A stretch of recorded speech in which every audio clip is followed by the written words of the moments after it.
much.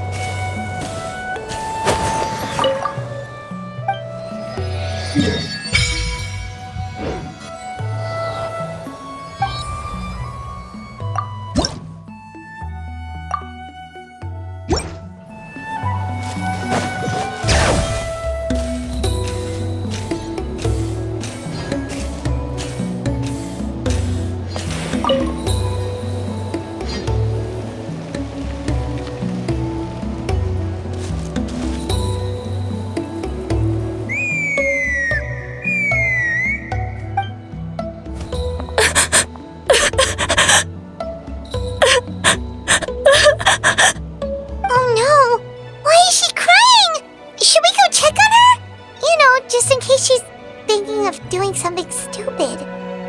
I'd leave her be. The warriors of the Flower Feather Clan are a proud bunch who never show their vulnerability in public, even if they've gone wingless. Oh, Chasca? Good to see you again, Traveler and Paimon. Before we carry on, let's get a little further away before Koyer notices us.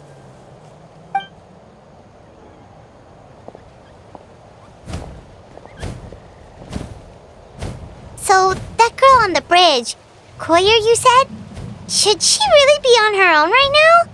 With the mental state she's in, it just seems risky. Don't worry. That's exactly why I'm here. Elder Alpa sent me to keep an eye on her. If she does attempt the unthinkable, I'll swoop in and catch her. I doubt it'll come to that, though. She's a fighter. A warrior, in fact. One who aimed for the sky. However despondent she might feel now, I'm confident she'll get through it. Well, in the Flower Feather Clan, there's an elite flying squad made up of Kukasaur riders. But it's an extremely selective squad. To become a rider, you need to undergo a trial where you not only demonstrate mastery of the relevant skills, but also win the approval of the Kukasaurs. Very few candidates make it through the process. Koyer has spent years training for her most recent attempt, but unfortunately she didn't pass. So it's not hard to see why she's so upset. Sometimes, after multiple failed attempts to pass the flying test and win the Kukasaur's approval, people get so disheartened that they give up on their dream to soar the skies. They resolve to quit trying for good. We call those people the wingless. Do they get expelled from the tribe? What? No, of course not. They're still prized warriors. We have a saying, just as the Kukasaur treasures every feather on its body, so the tribe treasures each one of its children. This hits even harder in the wake of the war. All of our young warriors carry the future of our tribe on their shoulders. Besides, every Kukasaur falls from its nest before it learns to fly.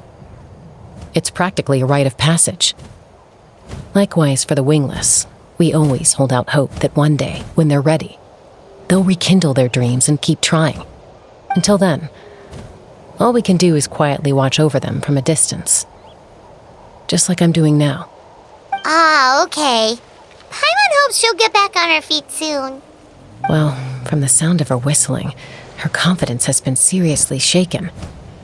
No Kukasaur is going to respond to a call that sounds like that. Yeah, people from my tribe call to their Saurian companions by whistling or blowing a horn. So it sounds like Koyer was trying to summon a Kukasaur to practice her flying.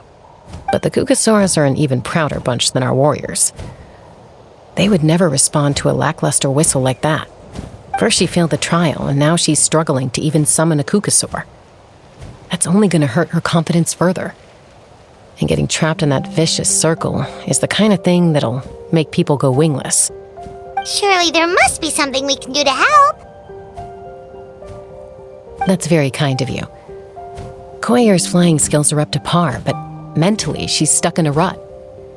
If she wants to return to the sky, she has to overcome that for herself. I'm going to lay low nearby, just in case she takes a turn for the worse. Let me give you a tour around the tribe once this is all over.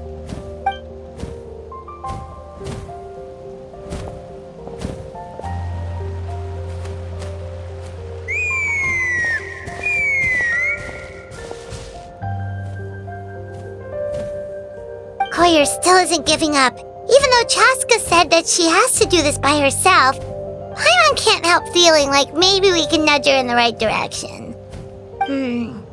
What if we could get a Kukusaur to fly up to her? That might give her the confidence boost she needs.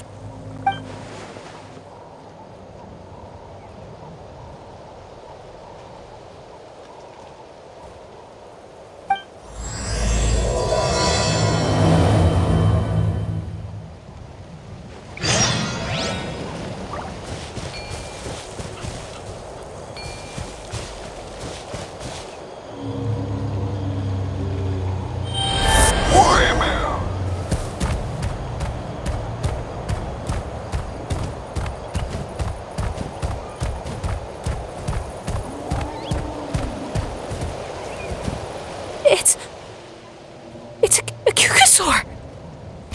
Oh my gosh! Is this really happening? I did it! I summoned one! I was beginning to think you'd all given up on me completely. Thank you. Oh, thank you!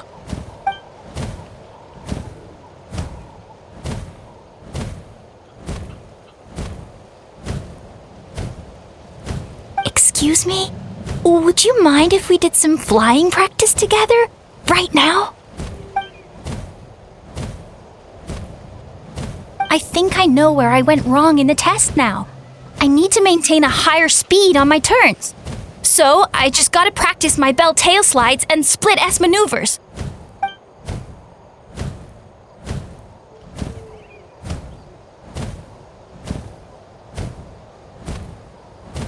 Also, I really want to try some stall turns and cobra maneuvers.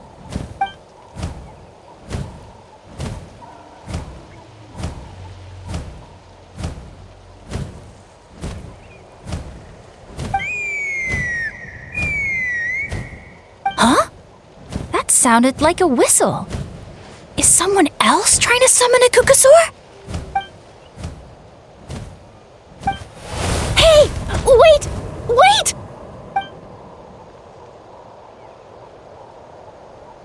Do you think Koyer's feeling better now? Let's go back to that bridge and check.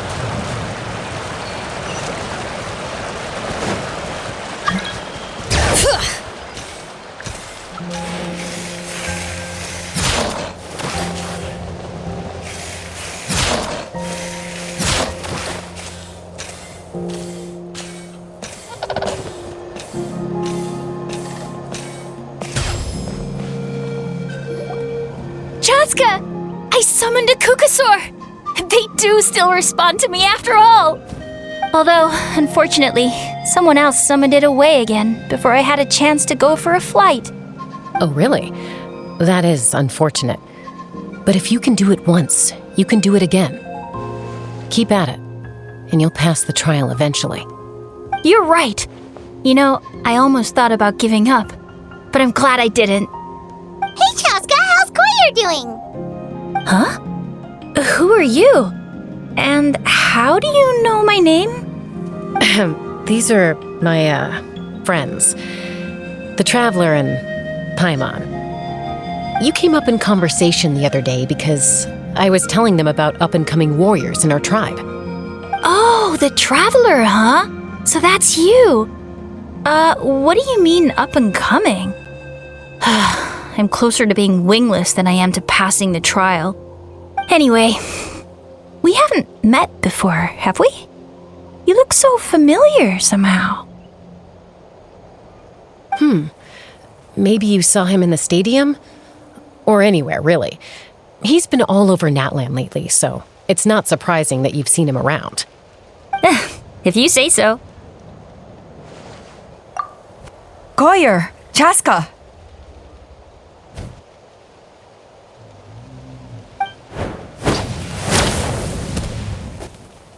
Here you are. I've been looking everywhere for you two. Oh, Elder Alpa! What's the matter? I thought I should tell you myself. We're going to redo the flying trials. Redo them? How come? This is so unexpected. And I can't believe you came out here just to tell us that in person. It's embarrassing to admit, but Due to time constraints, we didn't do a proper inspection of the arena before the last round of trials began. Then we started to notice many candidates performing worse than expected. So we redid the inspection afterwards and found a number of issues which likely impacted candidate performance. This was entirely our mistake, and I apologize unreservedly. I know it doesn't make up for it, but I thought bringing you this message in person was the least I could do. Oh, okay. Chasca, these people you're with, are they the Traveler and Paimon? Huh? You've heard of us? I have indeed. Gathering intel is an essential part of being a warrior. Plus, you've already made quite a name for yourself in Natlan. Actually, I've been meaning to invite you to enjoy our tribe's hospitality for some time. Hospitality? Oh, that includes food, right? Of course it does. If you let us host you, you'll be treated quite lavishly. Mighty warriors are highly revered in our tribe. Besides, we still owe you for your help during the war. Without you, we would have suffered far worse at the hands of the Abyss. So I like the chance to show you our gratitude on behalf of the whole tribe. Mighty warriors, plural? So Paimon counts too? Paimon's starting to like you a lot. That should go without saying. Your flying skills are the envy of our tribe. The Flower Feather clan seems like a really nice bunch of people. We definitely need to take her up on this offer. Well, I'd love to stay, but I'm afraid I still have to inform the other candidates about the retrials. With our younger generation's future on the line, there's no time to lose. Wait, Elder Alpa! Let me help! The sooner everyone gets the news, the better! Very well. In that case, Chasca, could I leave you to entertain our guests? Sure thing. Okay, let's meet by the Obsidian Totem Pole later. Collier, let's get going. Okay.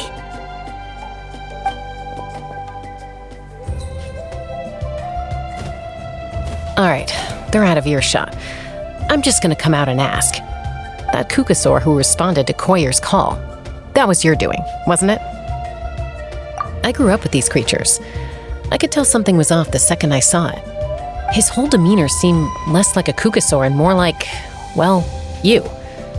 So I figure you must have been pulling the strings somehow. He looked very flustered when Koyer asked for a ride, so I whistled to give him a chance to escape. And judging by the look on your face, that was a welcome intervention, huh? It's all right. If you'd rather your hidden talents remain hidden, I respect that. I won't press you for answers, and I'll keep my speculations to myself. You're the kind of person I'd still trust even if you had superpowers. I know you'd use them for good. I think the ends justify the means in this case. She just lacked confidence, and you helped her resolve her internal conflict. If you hadn't intervened, I likely would have gotten my mom to help out instead. Although, having said that, there's a small chance she might have recognized her and seen through the whole thing. That would have done more harm than good. Yeah. Anyway, if you're free now, how about I give you that tour I promised?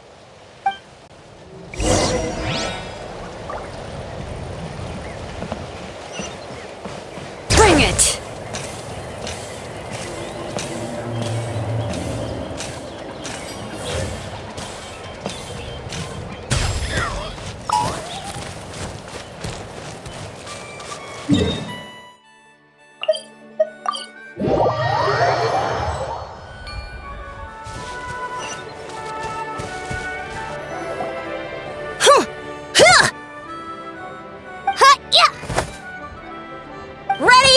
I'm gonna get you!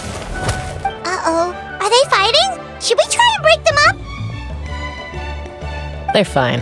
Just doing their daily combat training. That training? A little young for that, aren't they? Not to us. We're a tribe of warriors.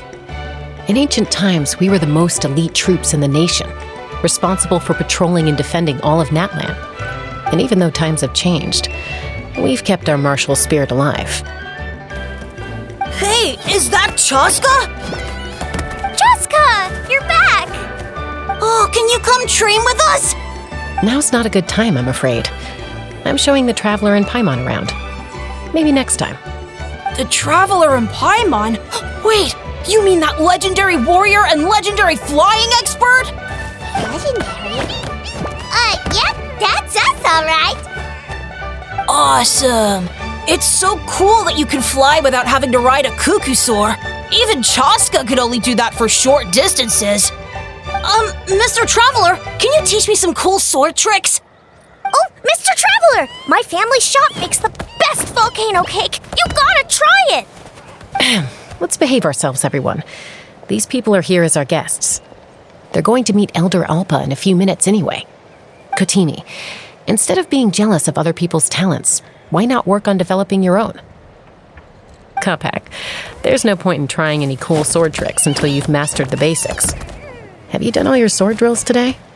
And Natlan, easy does it, okay? Not every conversation has to turn into you plugging the family business. Okay.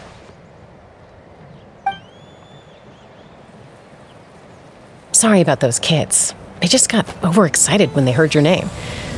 I hope it didn't bother you too much. This is a volcano cake that Yatlan forced into my hands. She said to think of it as an apology gift.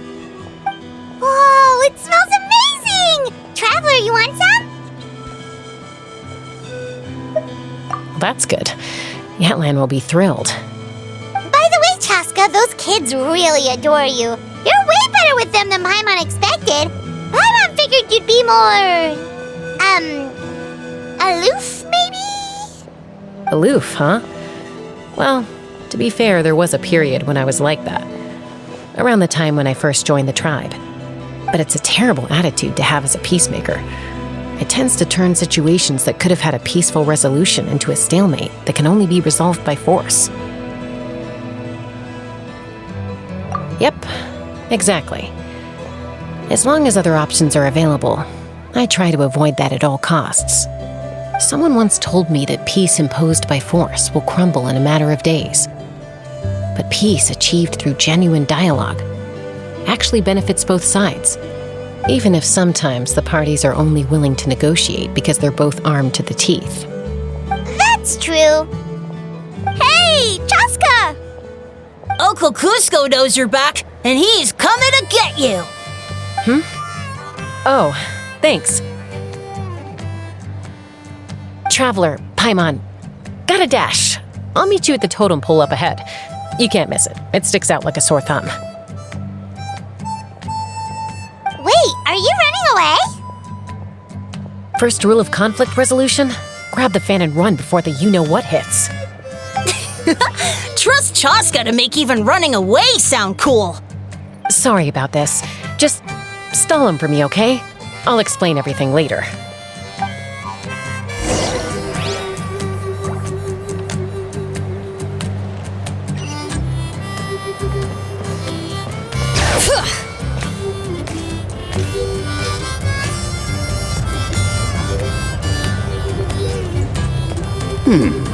A golden-haired outlander and a white flying object. You must be the Traveler and Paimon.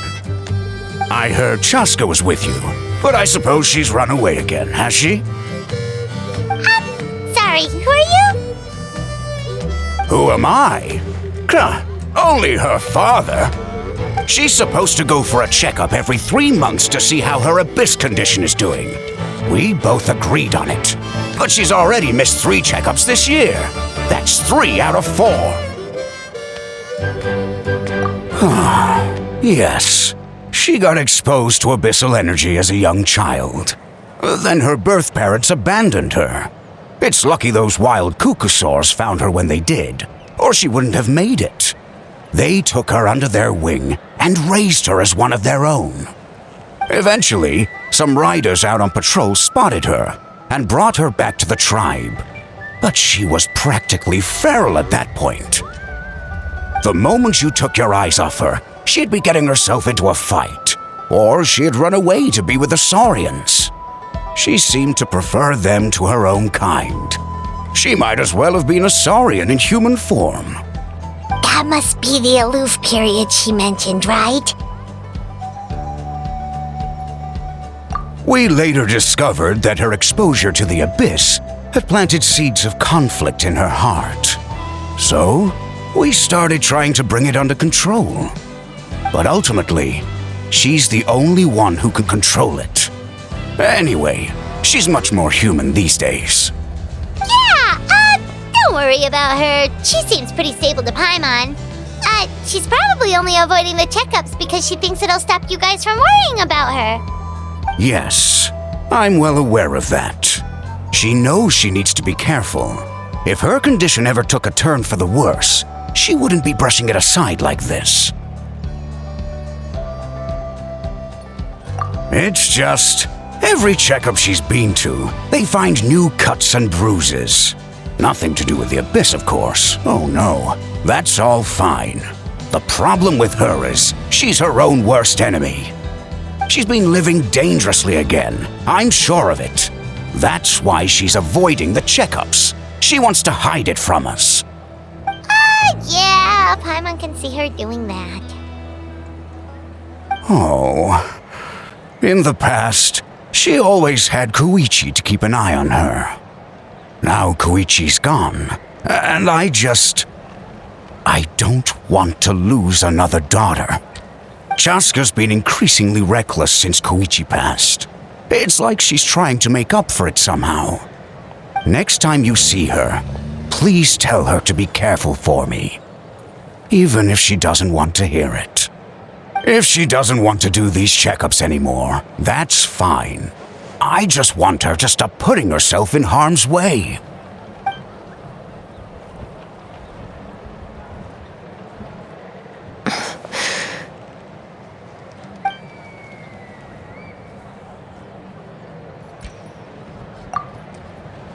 Whoa, where did the time go? We should meet back up with Chasca before it gets any later. To get to the totem pole, we need to head north, right?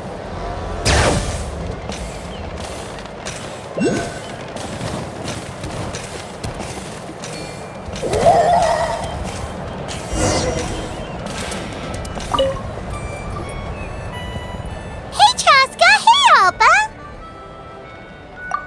It's all right. I bet my dad talked your heads off, huh? What did he say?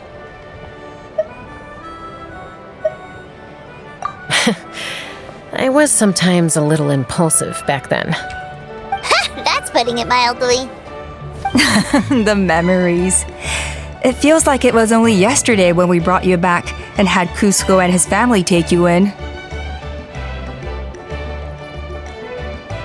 Back then, no one imagined this feral child would grow up to be the strongest warrior of the Flower Feather clan. Huh? You were the one that brought Chasca back to the tribe? That's right. Elder Alpa was already a veteran rider by then.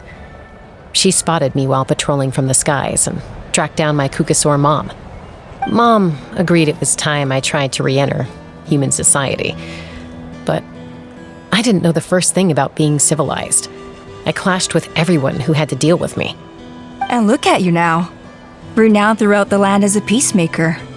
How time flies. When the day comes that I can't fly anymore, it will be up to you to look after our tribe and our flying squad. You know me, though. I'm not a natural commander. I'm better off as a lone wolf on the front line. So stick it out at least a few more years, okay? Give Koyer and the others time to come into their own. Oh, stop. Wait, so isn't the leader just the strongest warrior in the tribe? At least Paimon figured that's how your tribe would work. Strength is certainly a core tenet in the Flower Feather clan. But strength means far more than martial prowess alone. If it all came down to individual strength, I'd struggle to call myself a warrior, let alone a member of the flying squad. Any fighter in the tribe could take me down. Well, sorry to disappoint you. It was something I aspired to at one point. So much so that I went adventuring in the Cinder City, Chasca Natlan, to try and prove myself. But it was foolish of me. I wasn't ready. I came back empty-handed and seriously injured. The fact that I survived was something, I suppose. But after that, I never seriously considered myself a strong fighter.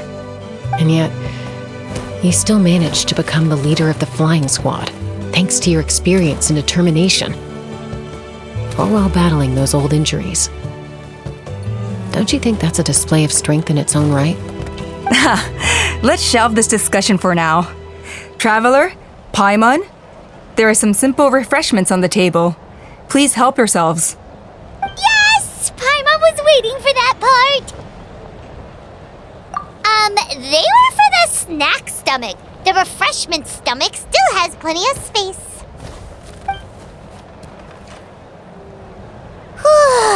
Paimon is so full. Well, if you're enjoying our hospitality, feel free to stay with us as long as you like. Elder Alpa? There's, something's come up.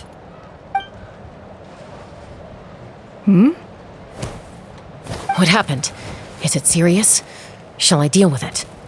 It's... Some merchants showed up, not from our tribe. They said they're here to discuss some potential collaboration with us. Why now? This is terrible timing. There are a few wingless that we haven't managed to reach yet, and we still haven't inspected the retrial arena. Let me handle the other errands while you meet with the merchants. You shouldn't be trying to do everything at your age. You should help too. Seems only fair after all that food we ate.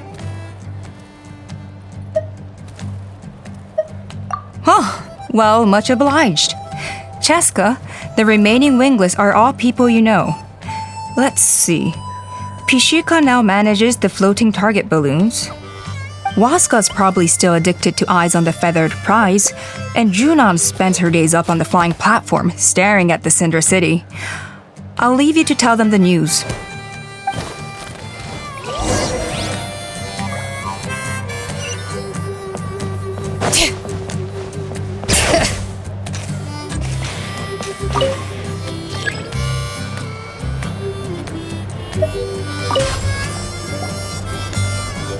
Are you sure you don't want to reconsider, Pashika?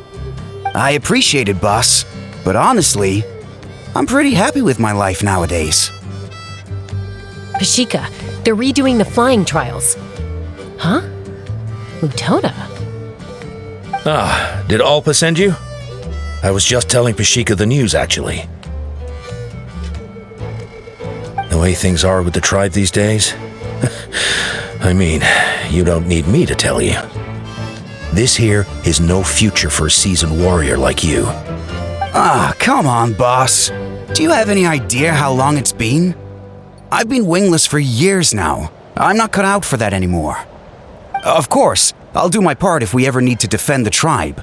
But there's really no point in me trying out for the flying squad now. I've already made my peace with it. Not everyone has what it takes to return to the sky after going wingless. Elder Alpa's perseverance is something else. And it's okay if I'm not destined for greatness.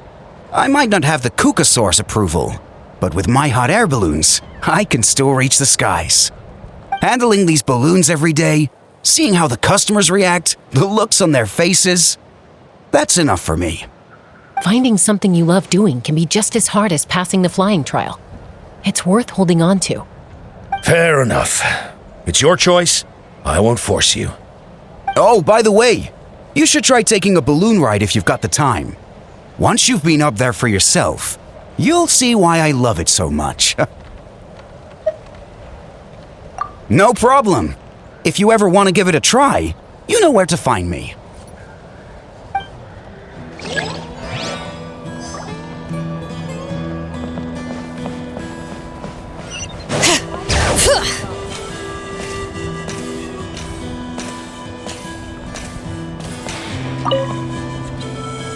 A retrial?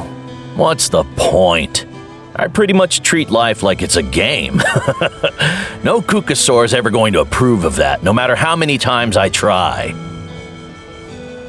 Waskar, I can assure you, Kukasaurs wouldn't judge you for something like that. Well, they must be judging me for something. Maybe I lack fighting spirit, or just don't have the talent. Not everyone's a natural like you. Don't waste your time on me. You'll have better luck with the ones who still have their heads in the clouds. In the meantime, I think I'm going to treat myself to a few more games of Eyes on the Feathered Prize. Yeesh, there's wingless, then there's being a total lost cause. He used to be a fierce warrior, actually.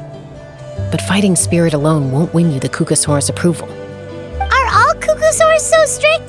The ones in floating target balloons and Eyes on the Feathered Prize seem pretty chilled out. It's one thing to hang out and have fun, but quite another to take to the skies with a human life on your back. Giving a ride to someone who's unqualified endangers not only the rider, but also the Kukasaur themselves. If the rider makes a mistake, they both suffer the consequences. So we have a mutual understanding with the Kukasaurs. If someone isn't up to standard, we have to reject them. Even if it means breaking their hearts.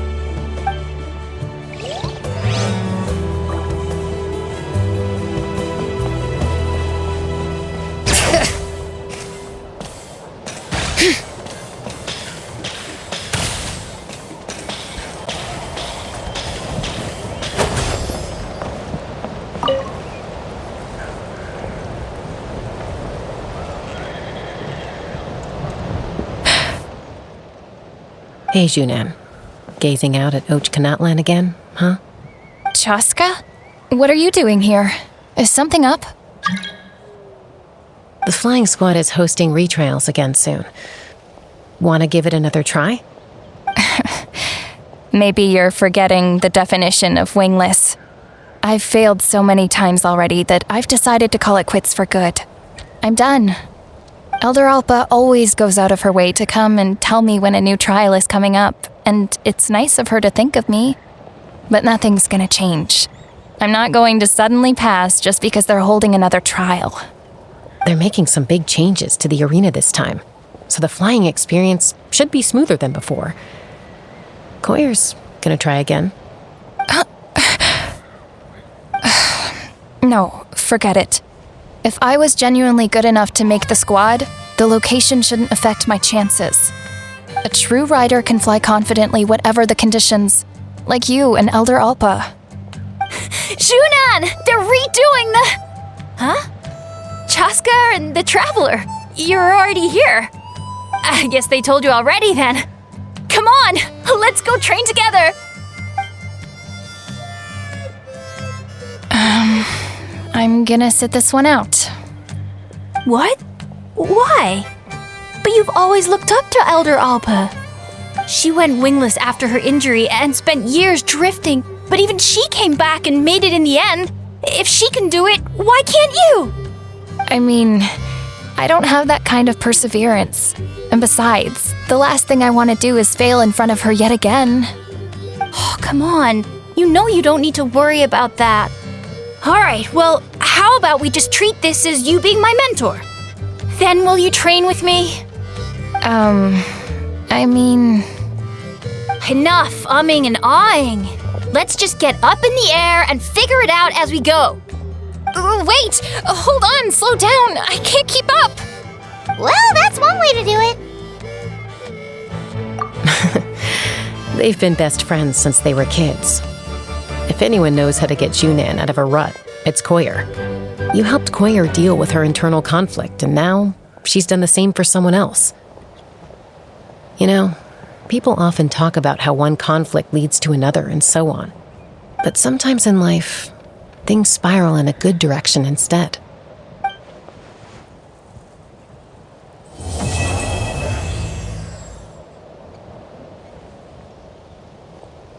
We've notified all the wingless on the list now, right? Where to next? The trial arena. It's not far from the tribe.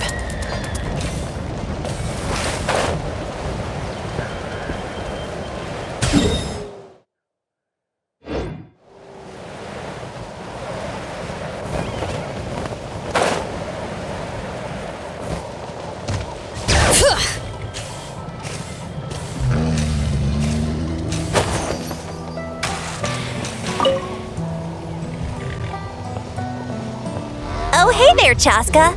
Did Elder Alpa send you? Yeah, she's got other things on her plate right now. How are things looking here? Well, the inspection revealed numerous blockages all over the trial arena. It looks like they're the result of ley line disorders caused by repeat abyss invasions. Theoretically, we just need to clear those obstacles, and the arena will fill up with gaseous phlogiston again. But that's proving difficult to achieve in practice, for all sorts of reasons. Why don't you head on down and check things out for yourself? Feel free to ask the staff for more details.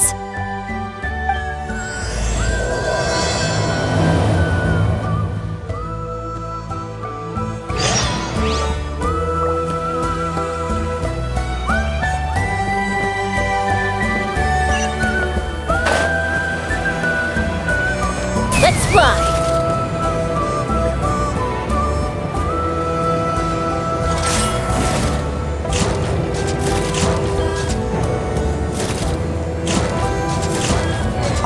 How strange. Why is there so much solid phlogiston here? Well, could be from the Children of Echoes. Maybe it got swept up here due to the ley line disturbances? And I did see those strange markings on the cliff. I can't think of a way to resolve this.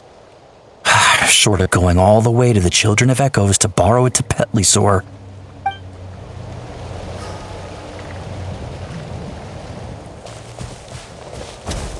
How strange. Well, could be from the Children of... I can't think...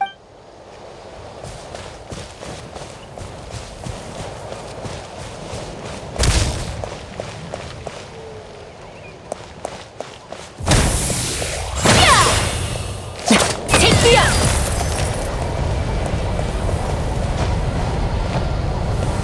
Let's fly!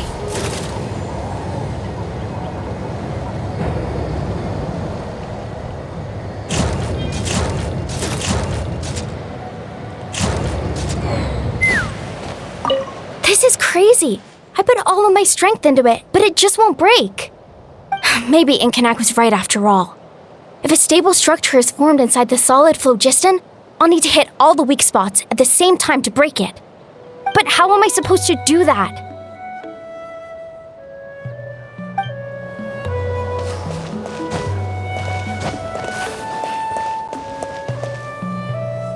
Take me up!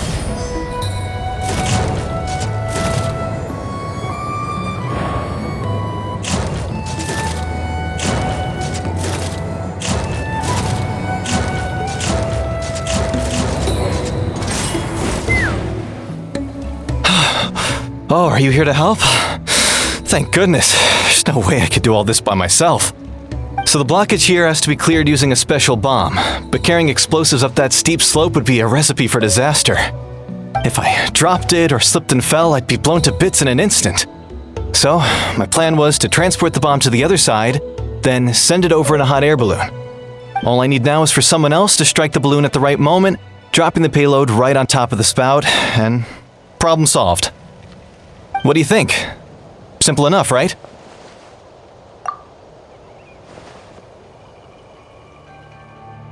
Huh?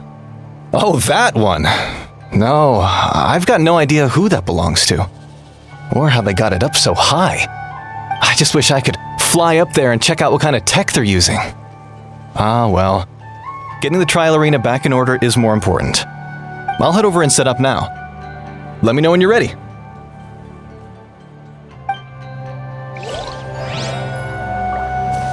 All right! Get ready! All right! Get ready!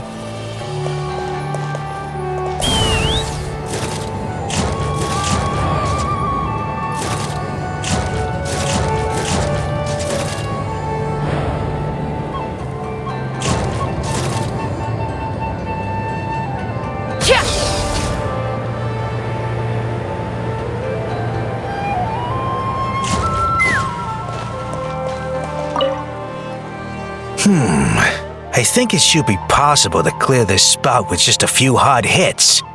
But there are signs of strange life in here. Meddling with it might be dangerous.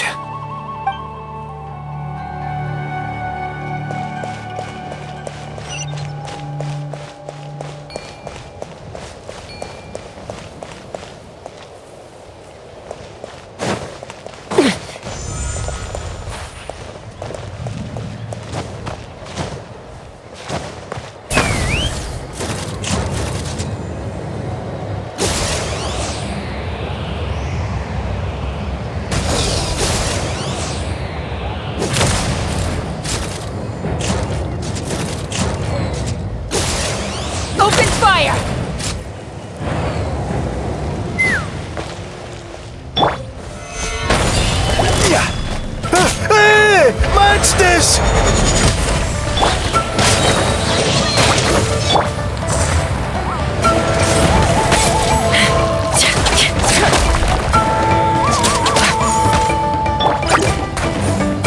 Let the mountain's veins boil! Feeling lucky? Fire! Oh, with rocks. Feeling lucky? Take me up! Open fire!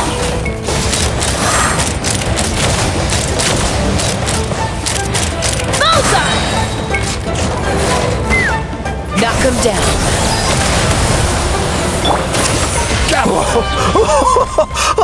I thought I was done for. Oh, this spout should be good now. Thank you very much. Let's fly.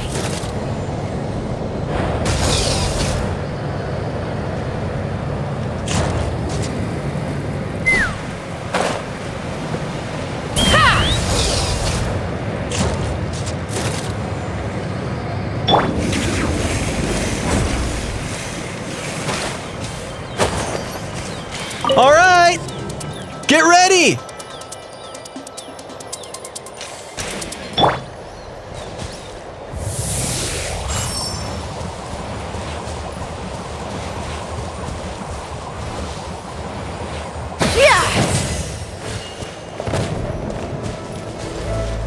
All right! Get ready!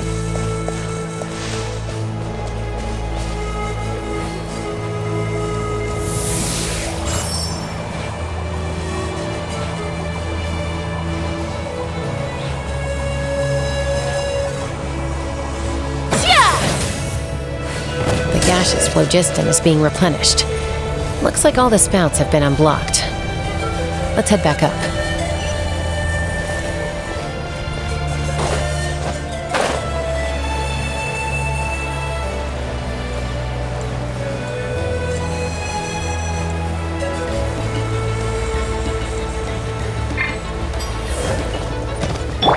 Bring it!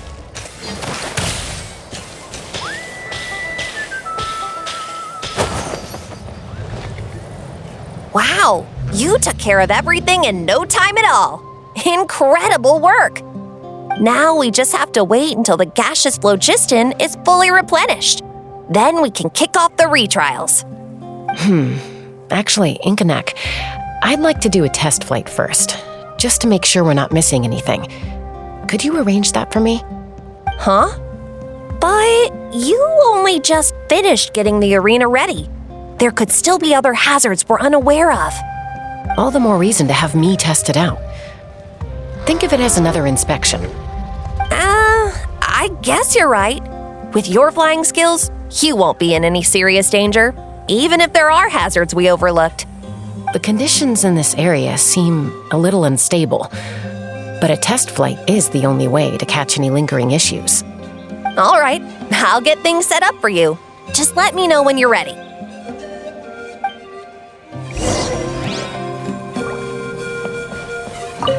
Are you ready? This should be a piece of cake for Chasca, but still, try to be careful. All right, then spread your wings and fly.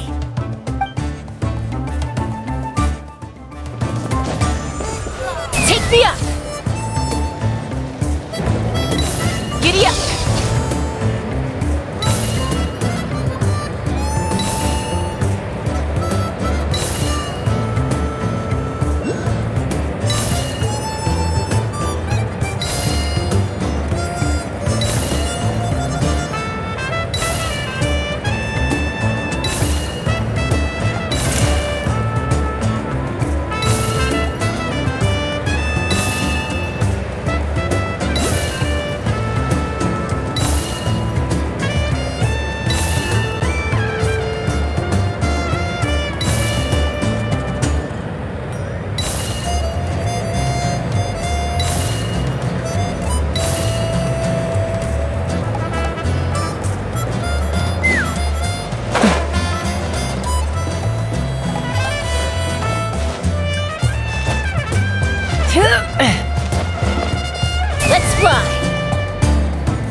was amazing. Paimon couldn't take her eyes off you. No, nothing major. Give it a few days, and we should be able to conduct the trials. Help! Help me! You're from the Flower Feather clan, right? Please, come quick, you've got to help us! Catch your breath first. What's the situation? We got attacked by a Kukasaur. My friends are still stranded in the middle of the road with the goods we were transporting. Please, I'm begging you, save them! Huh? Are Kukusaurs really that aggressive? Do they usually attack groups of people unprovoked? Not in my experience, but there are exceptions to every rule.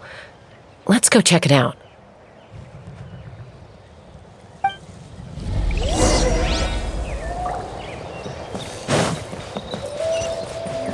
All right. Ouch! I've never seen such an aggressive Kukusaur.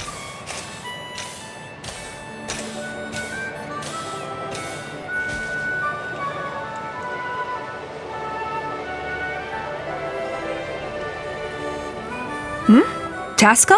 Traveler? This is a surprise. Elder Alpa? Huh.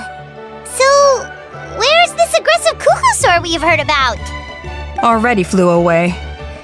Looks like it backed off once it realized that reinforcements were coming. So why do you think it attacked these people in the first place? Was it after the food? No. These merchants are even transporting food. Ah!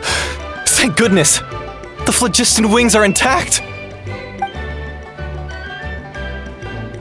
Phlogiston wings. Thank you so much for coming to our rescue. These phlogiston wings are our most prized goods. If anything happened to them, it would ruin us. Wait a minute. Are you the merchants that were looking to collaborate with us? Wormy told me about you. Yeah, that's us. So I take it you're Elder Alpa? I am. You must be exhausted from your journey, not to mention shaking up from the attack. Let me bring you back to our tribe to rest. We can talk business after you've recovered.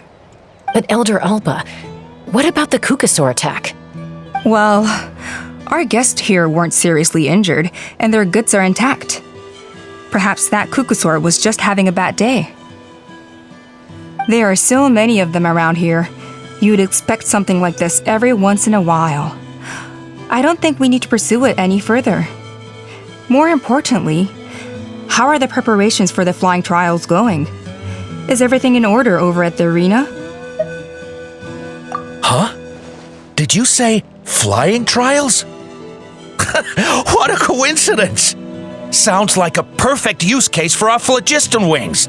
You'll be pleasantly surprised by what they can do. Oh, really? Now I'm intrigued. Well then, let's forget all about this Kukusaur attack for now. We have some serious business to discuss.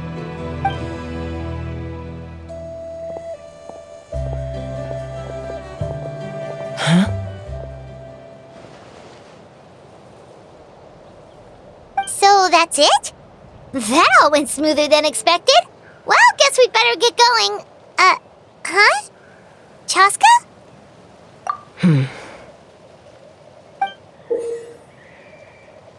A blood-stained feather.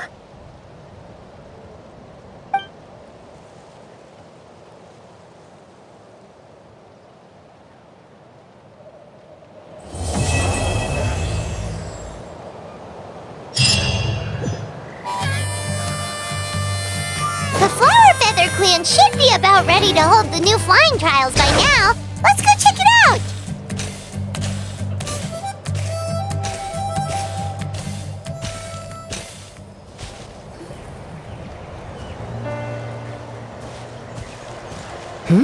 Ah, Traveler and Paimon. You came. Yep, and it looks like we made it just in time!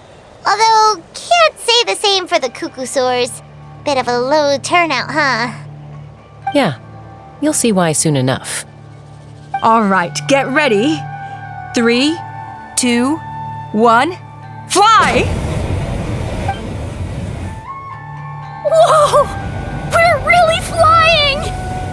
I feel light as a feather. I'm flying without a Kukasaur. These phlogiston wings are awesome! What's going on? Paimon can barely believe her eyes. How did they fly all on their own? The merchants we ran into that day were selling a product called phlogiston wings. It's a flying machine worn on the back. To operate it, you just use a handheld trackball that controls the flow of gaseous phlogiston. That's incredible. Yeah.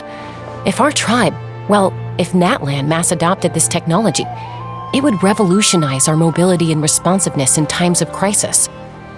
Just think of the countless tragedies that could be averted. I feel like I'm dreaming. Did I really just fly on my own without the help of a Kukasaur? You'd better believe it! Plus, you just passed a flying trial!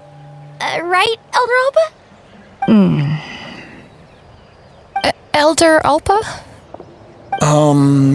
Should this really count as a pass if we did the trial using phlogiston wings? Why not? The scoring rubric is about flying performance. It doesn't specifically say you have to ride a Kukasaur, does it? Yeah, maybe, but I mean, even Chasca had to ride a Kukasaur in her trial, right? And the whole point of the trial is to test both your flying technique and your ability to work with a Saurian companion. Well, if we can fly by ourselves, maybe we don't need to test the ladder anymore. Chasca, Traveler, what are your thoughts on this new invention?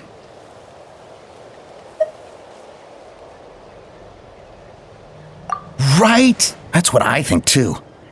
I agree that they have strategic value, but I don't think it makes any sense to evaluate candidates by the current testing standards if they're using phlogiston wings.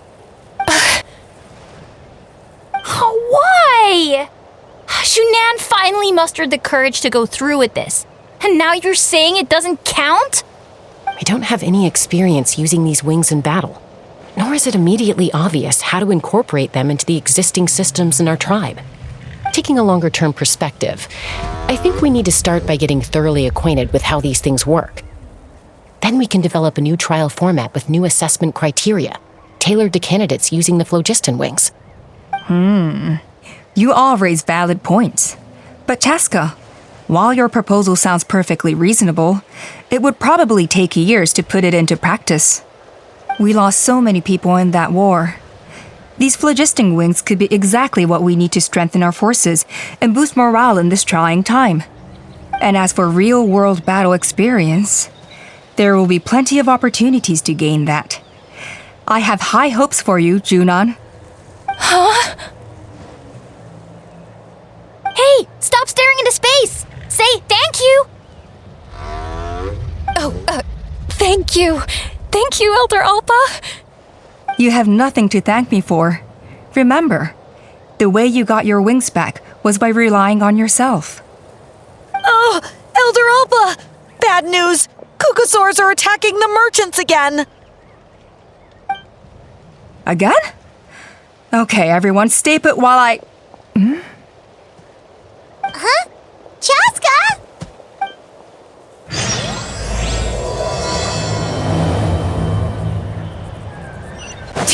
Why did Chasca rush off like that?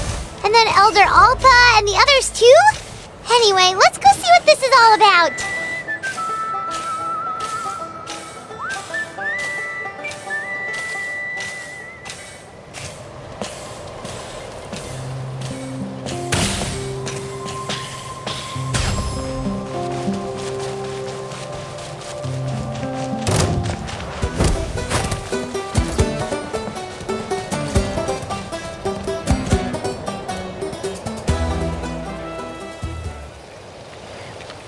Oh, it's back! It found us again! Run! Get out of here!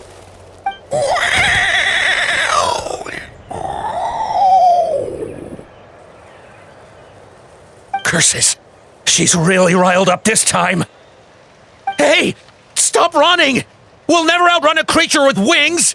Get back here and let's fight!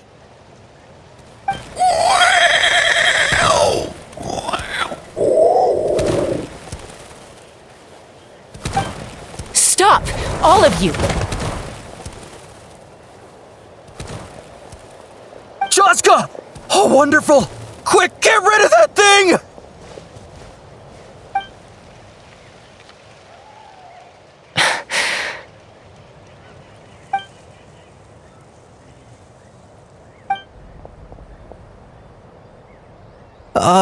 What's going on? Why isn't she doing anything? So it really is you, sister. Wait, sister? That Kukusaur is Chasca's sister?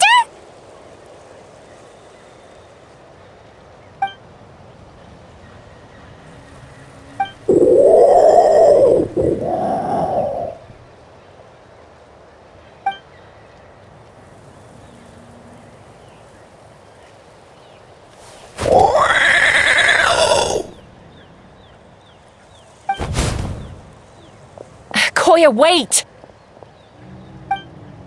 Is Chasca gonna be okay? Should we go check on her? Is everyone all right? We're okay. No serious injuries. Thank goodness you all got here just in time.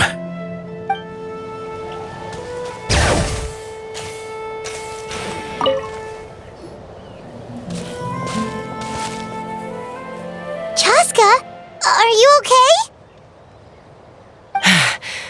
I'm fine. Sorry for making you worry. No point. She's an expert at hiding her tracks. Once she's shaken you off, you'll never catch up to her. At least, I always used to lose to her at hide-and-seek when we were kids. Well, yeah. You know I was raised by Kukusaurs. Anyway, she and I grew up in the nest together. Her name's Koya, and she's my big sister. We played together all the time, chasing each other through treetops or mountaintops. It felt like it would go on that way forever. Until the day I was sent back to live with the humans. Not all Kukusaurs are friendly towards people. Koya, for instance, she's fine with me because we grew up around each other, but she's not fond of other humans. When Mom decided to send me away, Koya strongly protested, and after I left, she became more and more reluctant to interact with humans. Maybe she thinks that humans stole you away from her. It's a possibility, but in any case, we still stayed best friends at first. I had a hard time adjusting to life in the tribe. So whenever something went wrong, I'd run off into the wild and vent to Koya. Ah, so that's what Uncle Cusco was talking about. He said you seemed to prefer hanging out with Saurians to your own kind back then. Yeah, I did. But then, gradually, everything changed. With a new mom and dad, a new tribe, and Koichi, I started getting curious about these humans and made an effort to understand their behavior. The more time I spent with them, the less I spent with Koya. And then, one day, it was Koya's turn to leave the nest. She sought me out and asked if I was willing to leave the tribe and go live in the wilderness with her. As far as I can remember, that was the first time she ever approached a human settlement on purpose. So, how did you answer her? Well, I wouldn't be standing here talking to you if I'd said yes.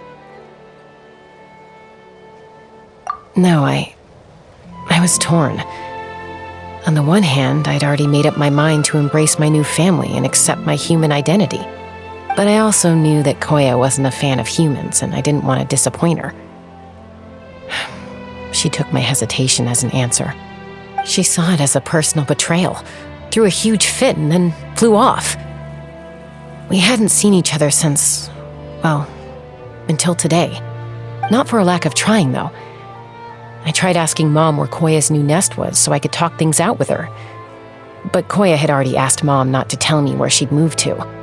It must be hard for Mom, being stuck between her two daughters. So I didn't press the issue. And I didn't go looking for her. If things carry on like this, I need to make sure I find her before anyone else, even if she doesn't want to see me. For now, let's bring the wounded back to the tribe and see what Mutota and Elder Alba have in mind.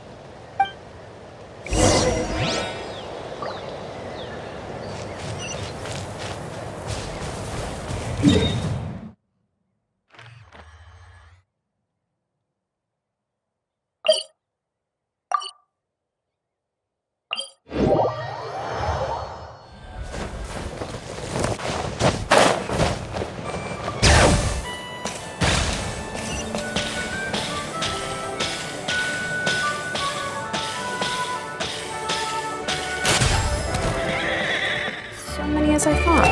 I'll get them tomorrow. Bring it! If you're so tough, why don't you take off? So, I hear there's been another Kukasaur attack. Ha! I knew it! They're wild animals, and they can't be trusted. Hey, show a little respect. The Kukasaurs are our partners. Maybe in the flying squad, but they don't give a hoot about the rest of us. Well, now that we have the phlogiston wings, do we even need the Kukasaurs anymore? Are you kidding? How are we supposed to protect our tribe without them? I didn't mean it like that. Huh? Protect our tribe? Or are you just scared that your precious flying squad will lose its prestigious position? You take that back! Things are changing so quickly. Chasca, there's a conflict emerging there. Aren't you going to nip it in the bud? The whole tribe's talking about this now. Breaking up a single fight won't solve anything. The real source of conflict here is the phlogiston wings, and what happened with Koya. On any other day, people would just brush this attack aside. After all, clashes between wild Kukasaurs and humans are no more common than those between people. But now that the phlogiston wings have entered the equation, it's sparked a debate over whether our tribe needs the Kukasaurs at all. I worry that we risk repeating the mistakes of the Cinder City. Back then, Lord Ochkan's hatred of the Saurians nearly destroyed the peace forged by the Pyro Archon. Chasca, to prevent things from deteriorating further, I'd like to task you with restoring peace to the tribe. I will. Traveler, you've already done so much for Natlan, and the Flower Feather clan has no right to ask more of you. But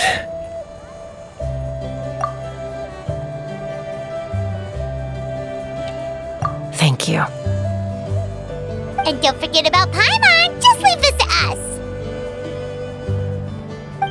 This whole situation has unfolded so quickly that it's put us on a back foot. To tell the truth, it makes me a little suspicious. You think someone might have orchestrated all this? It's possible. Leave it with me. I'll look into it.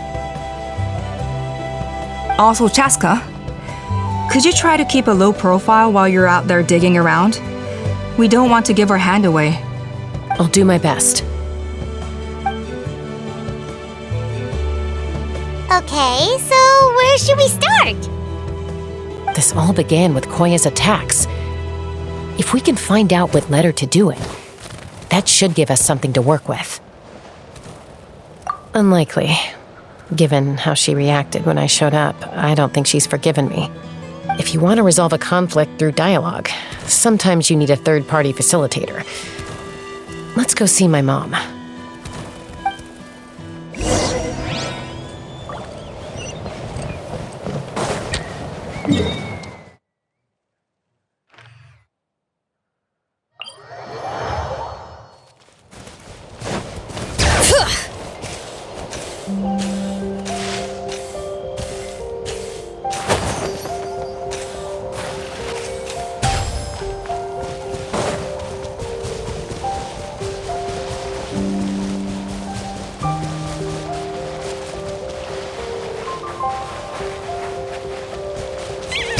All right, let's finish this fast.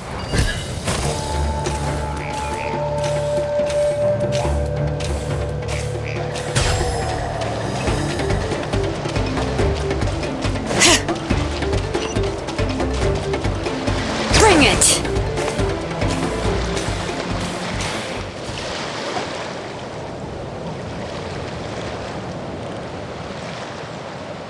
Wow, so this is where you used to live as a child? Mm-hmm. When I was little, we used to do this thing where I'd jump from the top of this tree, and Koya would fly over from the platform and catch me in midair. Or sometimes we'd both fly from the treetop together, and then after some aerial maneuvering, she'd throw me up onto that platform. After we got a bit older, we went to the nearby shores looking for even greater heights. Ah! Stop! You're gonna give Paimon a heart attack!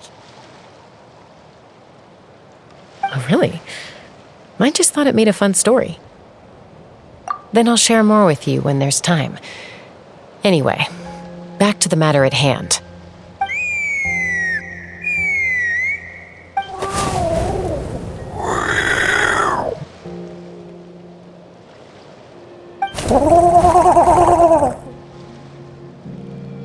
Hey, Mama Bird, I'm back. My last visit was only a week ago, wasn't it? See? I visit you more than I visit Papa Cusco. I brought a couple of friends with me. These are the Traveler and Paimon. Traveler, Paimon, this is my mom. Her name is Chimpu. In the human tongue, anyway.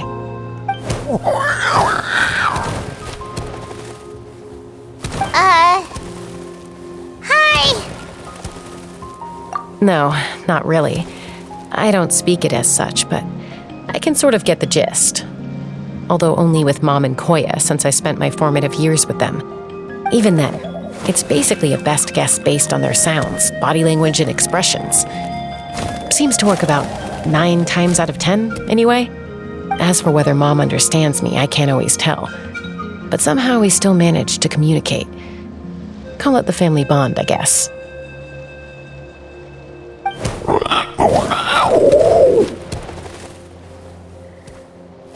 Don't worry.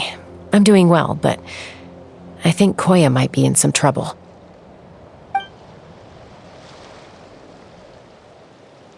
I know she's never been a fan of humans, but she's never deliberately attacked them before either. What's behind this sudden change? Does, Auntie Chimpu know anything? Doesn't look like it. Koya hasn't visited her in a long time. Then, could you please tell me where she's living nowadays? I really need to talk to her. If this animosity between her and the tribe continues, then the next time there's an incident, I don't know if I'll make it there in time.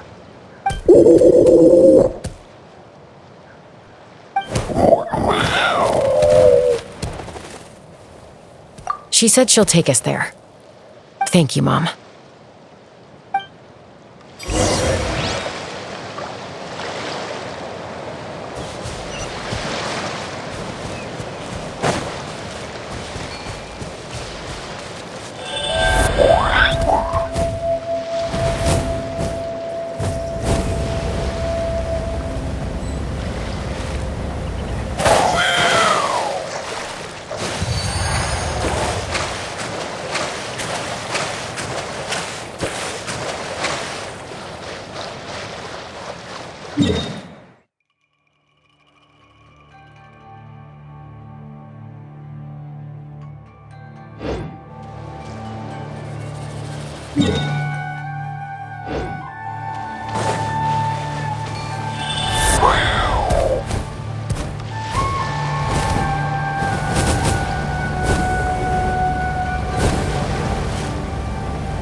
is a really remote location. Guess she was trying to get as far away from humans as possible. We stay here? Okay. Got it. Traveler, Paimon. Mom says we should stay out of sight for now. She'll talk to Koya first. Koya is very hostile toward humans right now. So if we show up unannounced, it might just make things worse.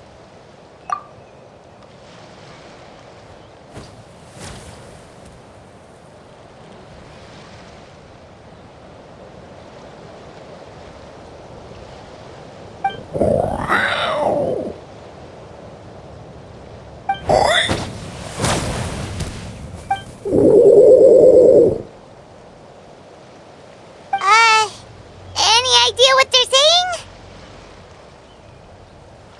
saying? Sounds like things are more complicated than I imagined. There's evidence in this area suggesting that Koya might have been the victim of a human attack. What?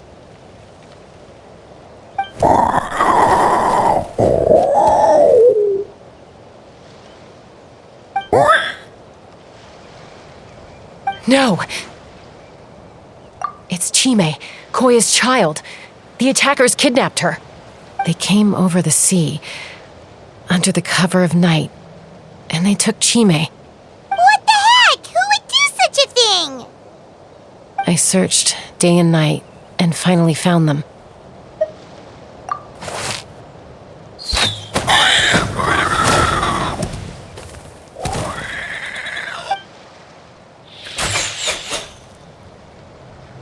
Oh, yeah! Topal's contraption is working like a charm! Got her in one! Hey, there's another one! Wait, is that the one that got away last time? Who cares? Just get them all. T'Pol pays us per catch.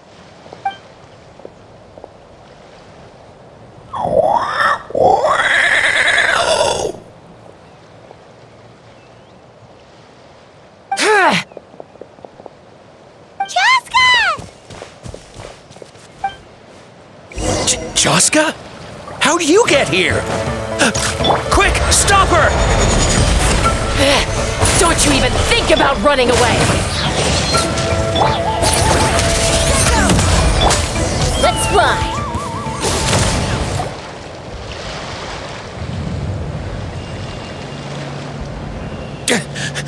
Don't come any closer, or I'll...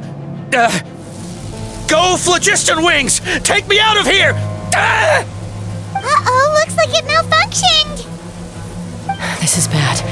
Mom and Koya are already injured. And if that thing explodes right next to them... Help! Elemental energy suppresses it! Please, someone! Get back!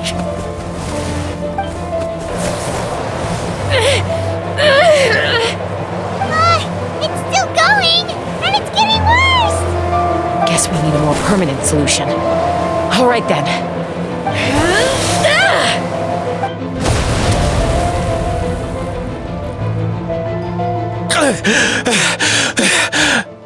That was too close. I thought I was gonna die.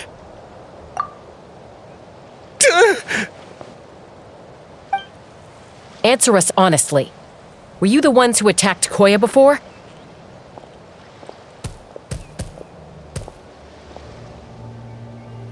I am... No, it was...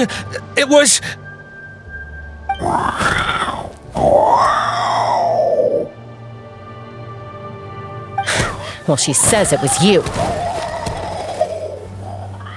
Just tell me, who sent you here? It was T'Pol. He told us to catch all the wild Kukasaurs we can find. And he also said that this Kukasaur has become a thorn in his side, so he needs dealing with urgently. T'Pol? Huh. Sounds familiar. But where from? Well, he tends to send his orders in writing. He pretty much never communicates with us in person. When he does, he wears a mask to hide his face. And whenever we trade Kukasaurs for Phlogiston Wings, we deal with his henchmen. So you didn't even make those wings? All we did was slap some labels on them and transport them over here to make them look like they're imported. To make it harder to trace their origins. I don't know, honest! Well, that's mighty convenient, huh? What about if I held a gun to your head? Would that change your answer? No need. I'm sorry. I'll tell you everything I know.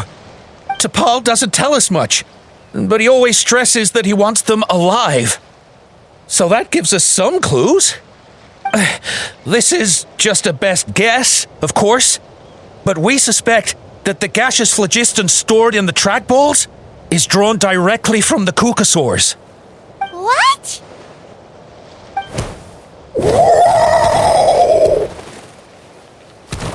Easy now. You're still injured. Hey, keep talking. Yes, ma'am. So, the gaseous phlogiston has to be highly refined in order to power the phlogiston wings. The slightest imperfection can have disastrous consequences, as you just witnessed. But the Kukasaurs have a natural ability to process gaseous phlogiston. So, if you use them as an intermediary, then...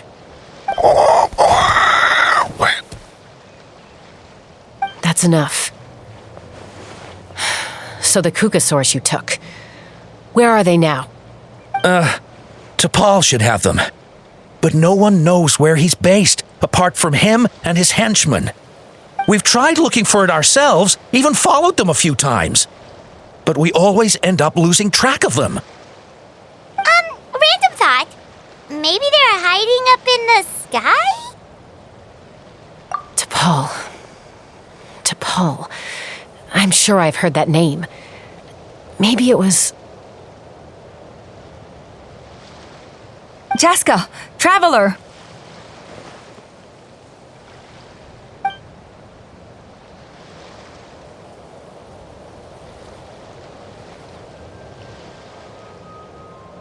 That voice! It's Alpa!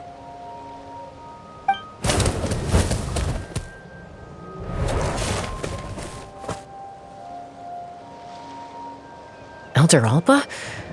What brings you all the way out here? Well, I was patrolling nearby when I heard the sound of an explosion. What's going on?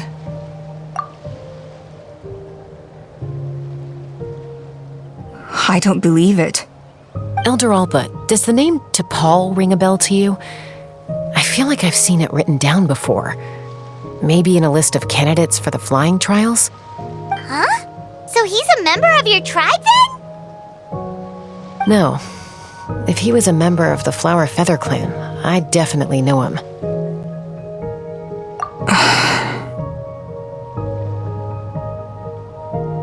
Now that you mention it, I do remember a young man from outside our tribe who came to participate in our flying trials once. You were away on a mission at the time, which is probably why you don't remember him. He was a craftsman from the Children of Echoes, but he'd always dreamed of soaring the skies, so he wanted to join our flying squad. The Children of Echoes? That's rare. But despite his best efforts, he unfortunately failed to pass the trial and gain the Kukasaur's approval. In the end, he went wingless and returned dejected to the Children of Echoes. Wingless, huh? Maybe he invented the phlogiston wings to get revenge on the Kukasaurs. Perhaps. Or maybe it's simply his way of dealing with his regrets over his past flying endeavors. Either way, it doesn't excuse his abuse of the Kukasaurs. I'm going to take these guys back and expose the truth to the tribe. It's time for this conflict to end. Easy, Chasca. Remember what I said about keeping a low profile? The ringleader still hasn't shown himself, and this man's allegation about powering the phlogiston wings with Kukasaurs is only speculation. Bringing these men to the tribe now won't win over any current supporters of the phlogiston wings. In fact, it may even escalate the conflict further.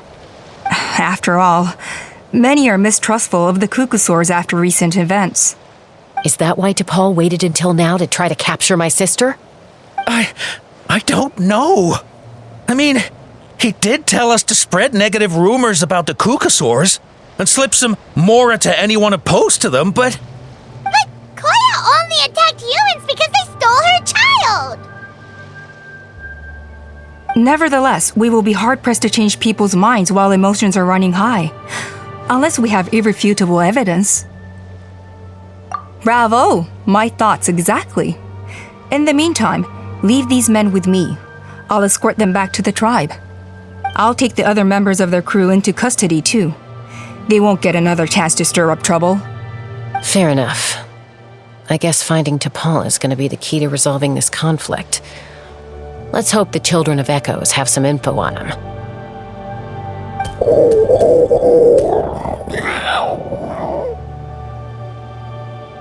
Sorry, whatever it is, it'll have to wait till this is all blown over. I have to fix this situation before it spirals out of control.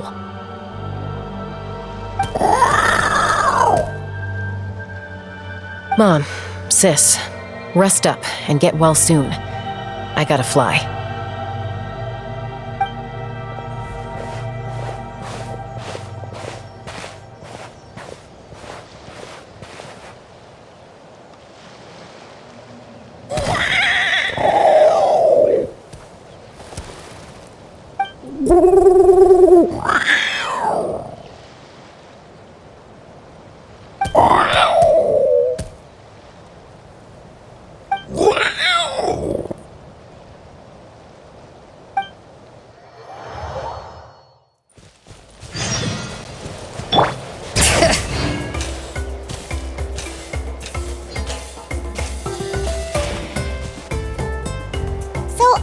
Says that T'Pol's from the Children of Echoes. But how do we track him down? Just ask around until we find him? Let's start by talking to someone we know. It'll be faster that way. At this time and place, I'll bet the easiest person to find is... Wakey, wakey, Shilonen! Oh, it's you. Okay, give me a second. I'll come down.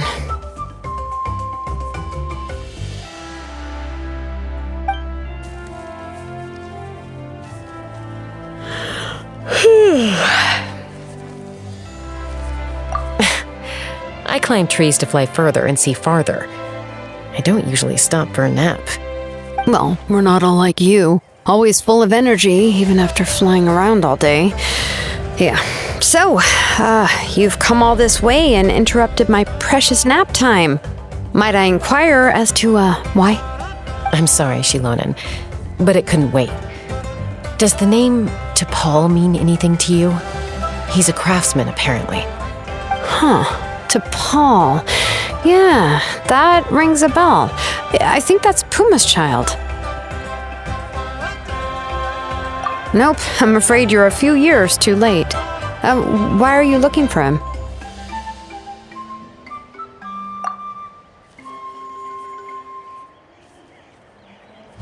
Huh, phlogiston wings. Wow, okay. The kid actually pulled it off. Well, looks like no more rest for me today. Pulled it off? You mean he's tried making something like this before? Yeah, he started trying to build a flying machine right after he got back from the Flower Feather clan. So right after he went wingless, then. Was this flying machine anything like the gun you made me? You mean your gun that's harder to tame than the proudest Kukasaur?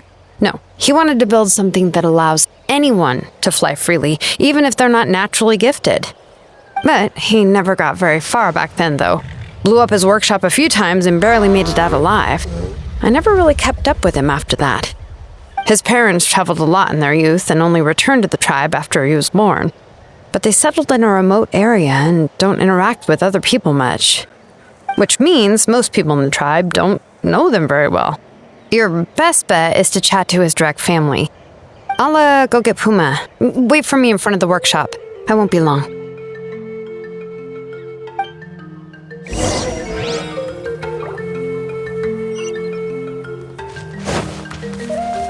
Bring it!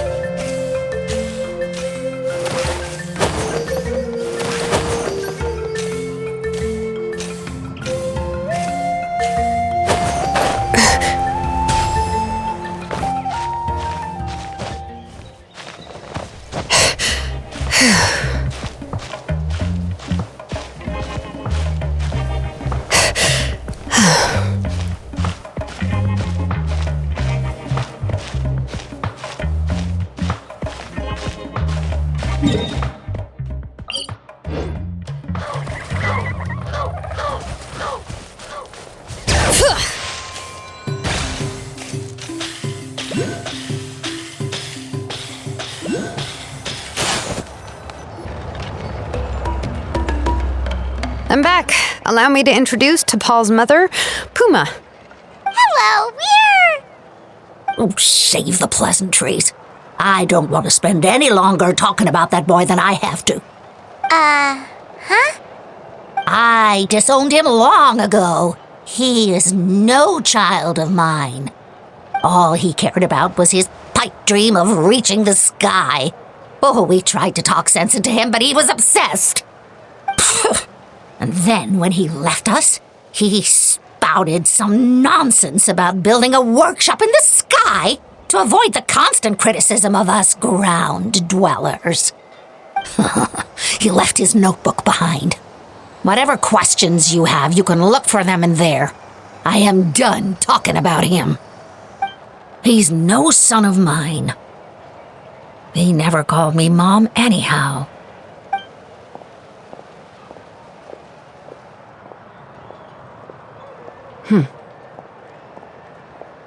Wow, they've really fallen out. Paimon sure wasn't expecting that.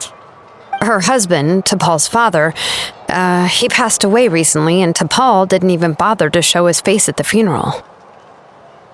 If you ask me, that was probably the final straw for Puma. I'll go keep her company. If there's anything else you need, just come and find me. Thank you. Okay, so this notebook is the only lead we got now, right? What's in there?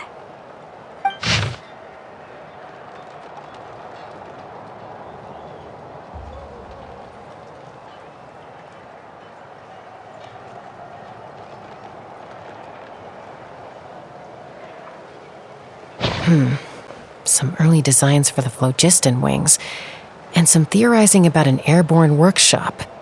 Natlan, the Cinder City. Looks like that's where he got his technological inspiration from. So, was he serious about the workshop in the sky? But that's such a big project for one person. Do we think he actually pulled it off? Oh, yes. The one from the trial arena that was super high up! That balloon has been there for a while, and everyone's been wondering how it got up there, but what if that's the wrong question? What if it started off even higher up, above the clouds and out of view, and it only descended to its current height due to some kind of malfunction? Part of T'Pol's workshop? Seems likely. If T'Pol's base had been hiding above the clouds this whole time, that would definitely explain why Isidore couldn't find it. I totally called it! But how do we get up there? Chasca, can you even fly that high? By myself? Possibly. But with a passenger, no chance. I doubt even phlogiston wings could take you up that high. At least, not without that relic T'Pol mentioned in his notebook. Yeah, and he's probably holding on to it. We'll have to find another way. Nope. That's way beyond Paimon's altitude. Also, would you really expect Paimon to go up there and take on T'Pol all by herself? Let's not worry. Just because we can't think of a solution doesn't mean no one else can. I'm not the only flying expert in my tribe, you know. Oh, good point. We should go ask Elder Alpa. And Mutoda. He was quite the flying ace back in the day, too. Let's head back and see what they suggest.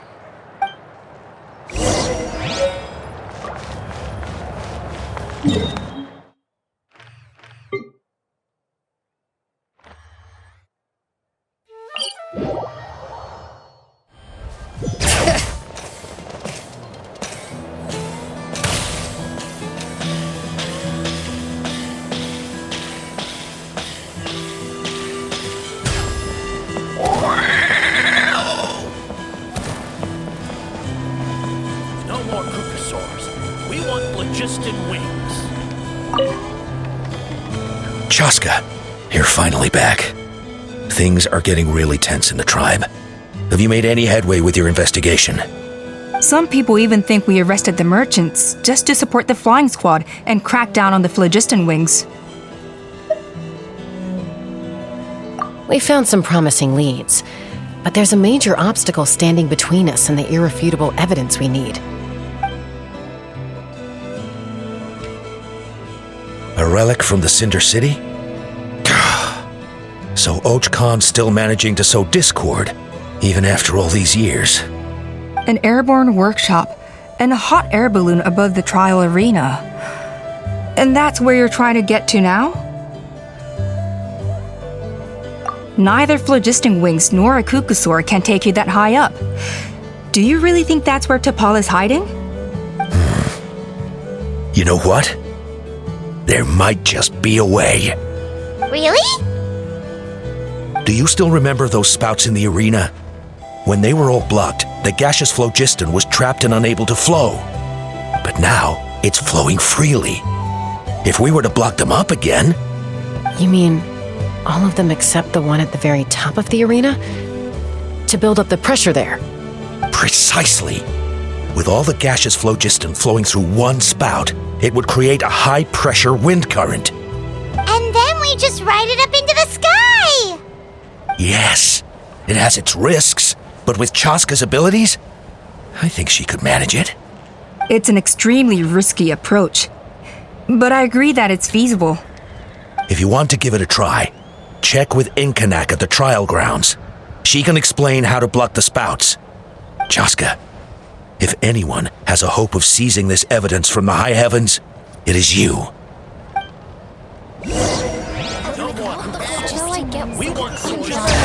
Isn't bad mouthing the Kukusaur's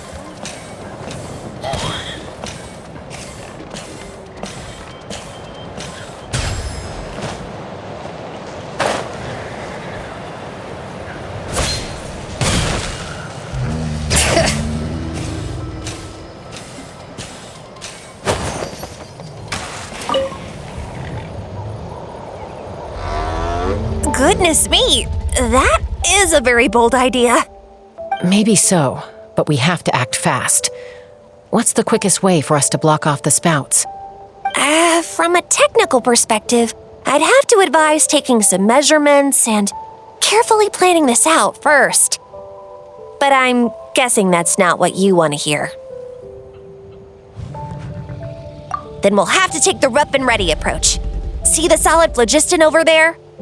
Our prior inspections revealed that some kind of stable structure has formed inside, making it highly damage resistant.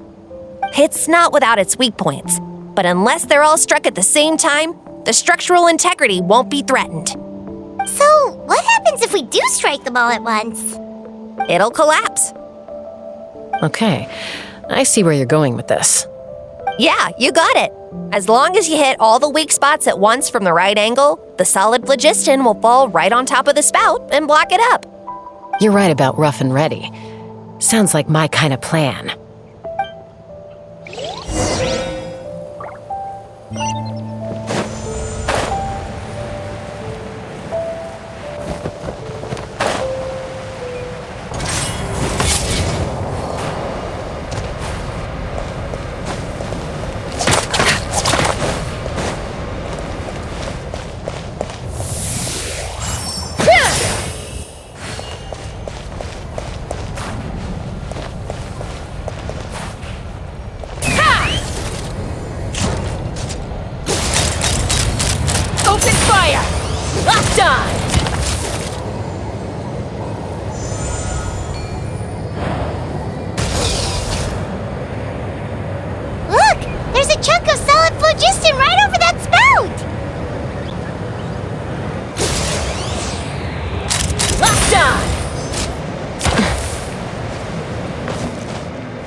Traveler's supposed to get up there? Koya can give you a lift. She's actually been following us this whole time.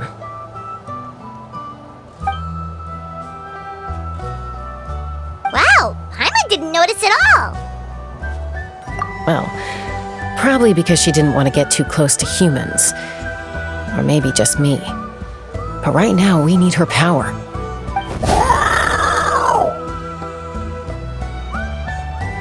Whoa, you didn't even have to summon her!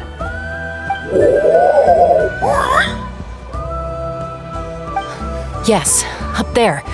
That's probably where Chime is. All right, let's go have a little talk with this T'Pol.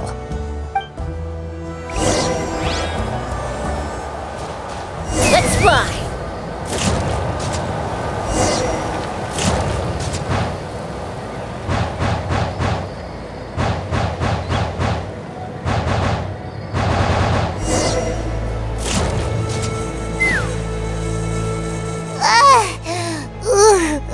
Haven't ever flown that fast before. She feels so ready to throw up. Aha. Just as I thought. It might look like a regular hot air balloon from the outside, but up close, it's clearly been heavily remodeled.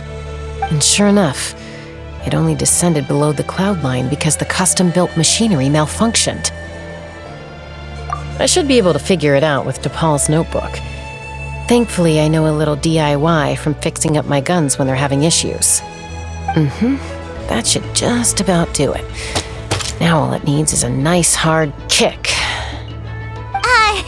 Maybe that works on your guns, but, huh? We're really moving!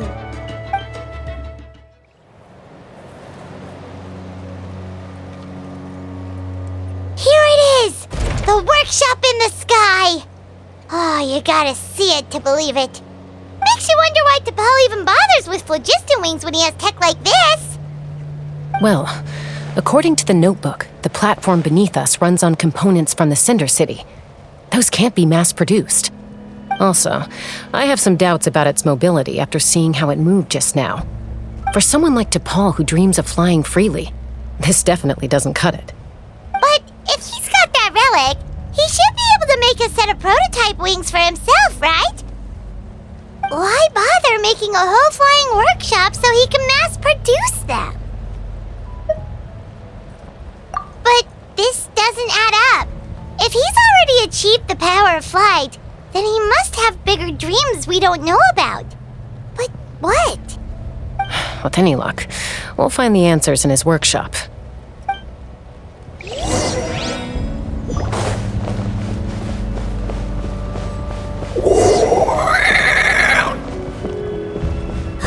Cuckoosaurs! Seems like the merchants were right.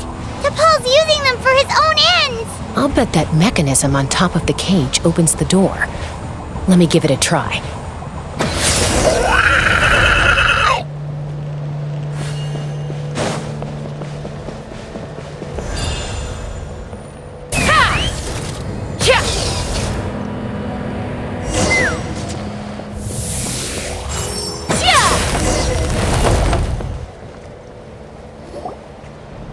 Why won't it fly away like the others?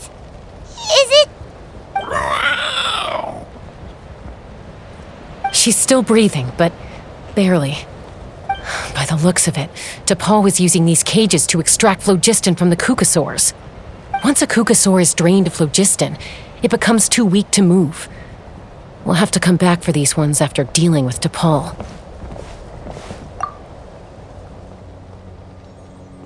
Let me see. Looks like a record of his phlogiston research. Log number 330. With the support of... I was finally able to launch the airborne workshop. Even though it relies on the relic for 80% of its power supply, I've at least taken the first step. Log number 348. Research on the relic is progressing well. I should be able to replicate the technology and scale up production very soon.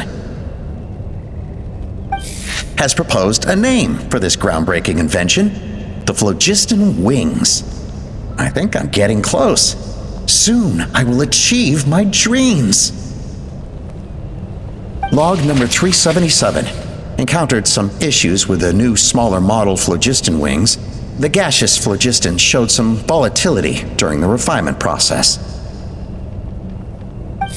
Thinks we should proceed at a more cautious pace with the refinement experiments. But after so many past failures, I have to prove that I will succeed this time. Log number 114. Ran an experiment using cucosaurs to refine gaseous phlogiston. It was a success. Log number 117. I've started recruiting merchants and hunters to capture wild cucosaurs. Log number 121. Major breakthrough in the efficiency of phlogiston yield. Huh? So many parts have been crossed out! Yeah, probably the contact he alluded to in his other notebook. Guess he has a benefactor. Did anyone else notice how the numbering system in this notebook suddenly changed halfway through? We haven't got time for textual analysis, I'm afraid. Grab the notebook and let's press on.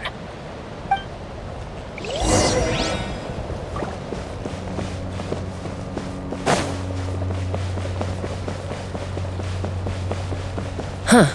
Never seen one of these before. Looks like this was built with the Cinder City components, too. You're not thinking of giving it a nice hard kick, are you?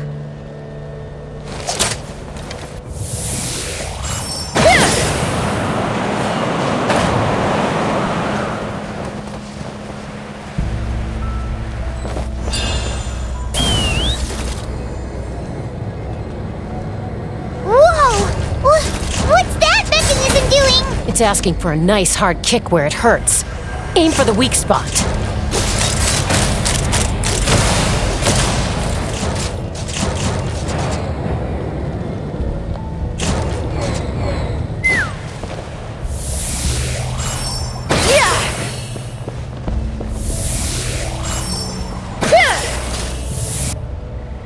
Take me up!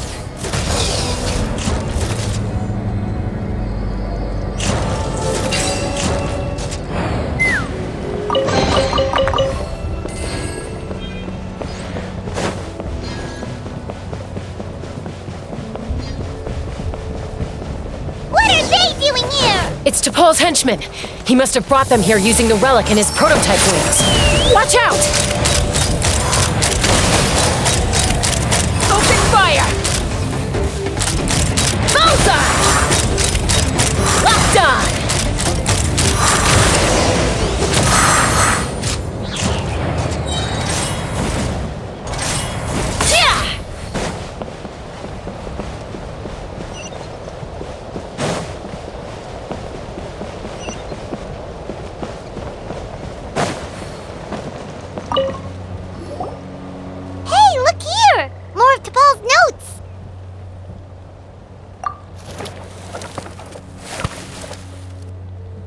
Log number 403.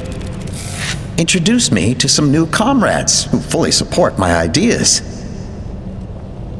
I told them that some Saurians are blessed with wings, and some people with natural gifts, while the less fortunate among us can only look on longingly as they seize the skies. But I also told them that progress can erase individual differences. Think of the tools humanity has made to fight back against wild beasts. The law we have put in place to even the playing field between the strong and the weak. I promised them that our research will be the new frontier of human progress. With our phlogiston wings, the power of flight will no longer be for a select few to enjoy.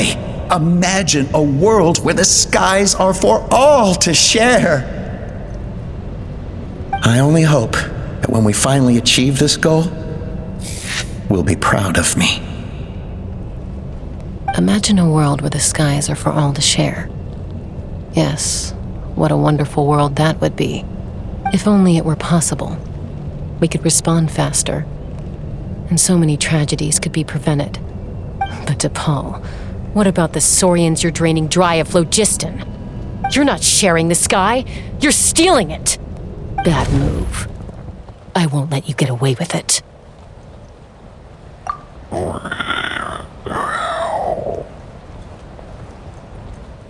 I'm fine. Let's keep moving. I don't think we'll find anything else here.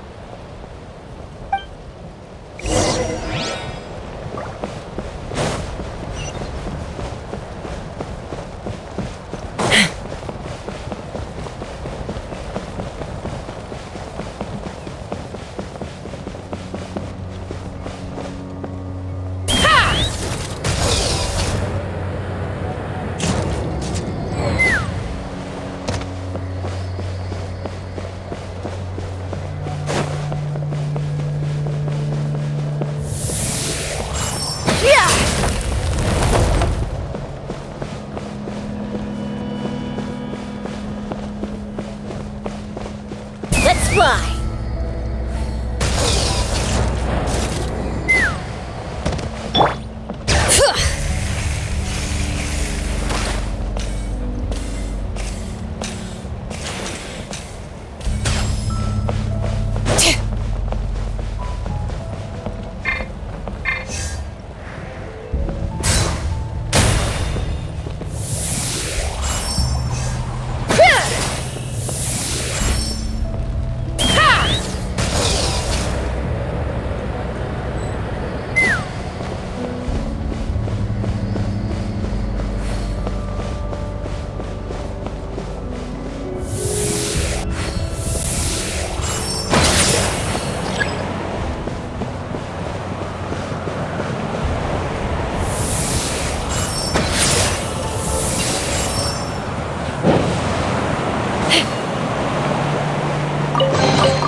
I can't believe he captured so many Kukasaurs.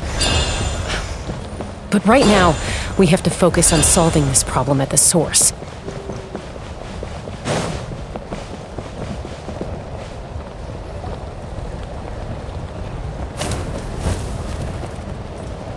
Looks like we've reached the center of the workshop.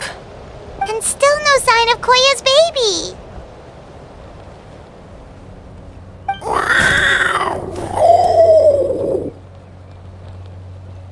Let's search this area for now. If we still can't find Chime, we'll double back.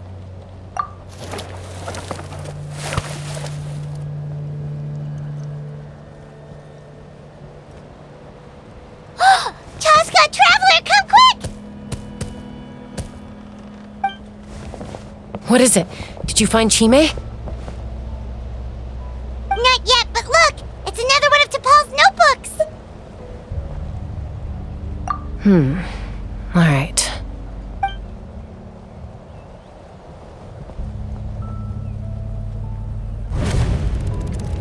Log number 428. We decided to restart the experiments on phlogiston refinement, but without telling. This is the final obstacle to the success of the Phlogiston Wings project. We cannot fall at the last hurdle. Log number 436. Earlier today, suggested using Kukasaurs as an intermediary to extract refined phlogiston. It's certainly feasible, but...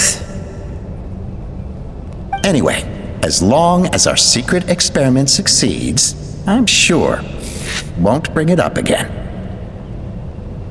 Log number 443. We will conduct the experiment tomorrow. But birthday is coming up, so hopefully we'll have a birthday surprise for her. Log number 444.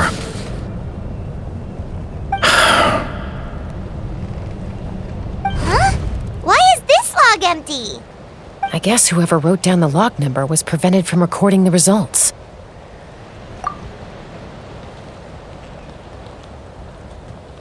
Log number 0.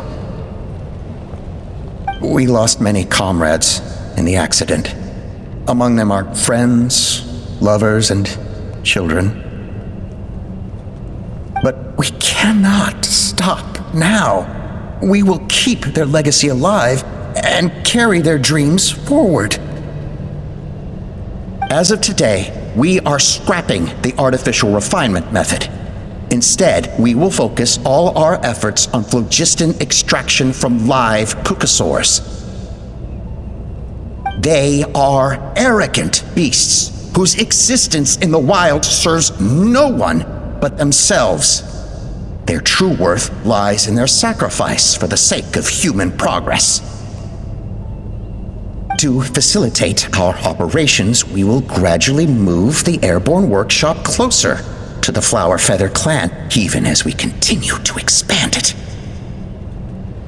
All this we do to create a world where the skies are for all of humanity to share. All this we do to make T'Pol's dream a reality. Given the way this is written, not to mention the fact that the numbering has started over from 0, it kinda sounds like this is someone new. Does that mean that T'Pol's already... There's also a letter tucked in the end of the notebook. It's from Puma.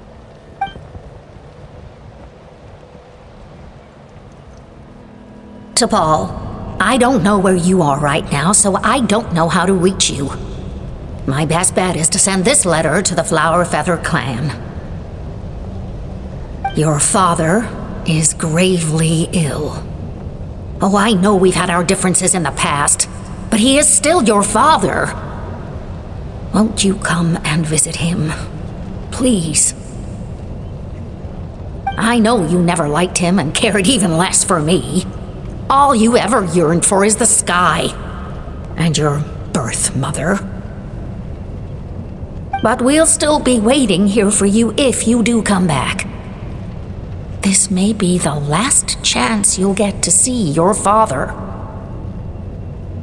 So Puma's not T'Pol's real mom? Huh. Well, she did say he never called her mom, but I'm gonna assume she was just venting. We know that T'Pol's father passed away quite recently, and this letter looks recent. By contrast, the writing in this notebook is old and faded. It looks like the real reason T'Pol didn't attend his father's funeral is because he'd long since passed away himself. If we ask ourselves why this letter was sent to the Flower Feather clan, why T'Pol always yearned for the sky, and how he got his hands on a relic from the Cinder City, it all points to one answer. That's right. T'Pol was my child. He was born during my days as a wingless wanderer. His birth gave me new hope. I wanted to become the kind of mother who spent her days as a valiant rider, soaring the skies. Not an aimless, wingless nobody. But his father wanted to settle down, to give his child a safe, sheltered life in his tribe. We fought about it constantly, until the love we once had for each other was gone. He started a new family, with another traveler who was also looking to return home. And I went back to the Flower Feather clan, alone. Opa? I had no idea that despite being raised among the children of echoes, my child still harbored dreams of the skies. Can you imagine, Chasca? The joy and surprise I felt when he showed up at my door, asking to join the flying trials. Or how proud I was when he said he wanted to prove his own worth, rather than relying on my position as elder. And then the anguish that overcame me when he was rejected by the kukasaurs and became wingless, just as I had after my injury. You've got a lot of nerve showing your face here. Don't take this the wrong way, Chasca. I'm not here for a fight. I just want to talk. Isn't that your preferred way to resolve things? I trust you've learned of T'Pol's wish on your way here. A world where the skies are for all of humanity to share.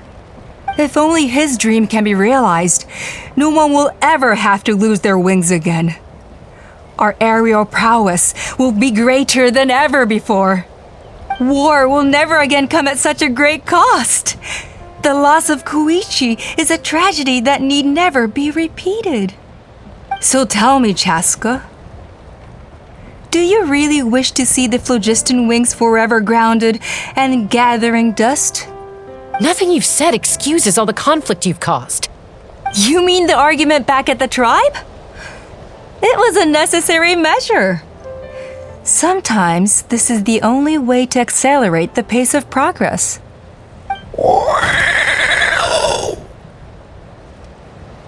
Is a mother harming her children when she coaxes them into swallowing a bitter pill? Of course not.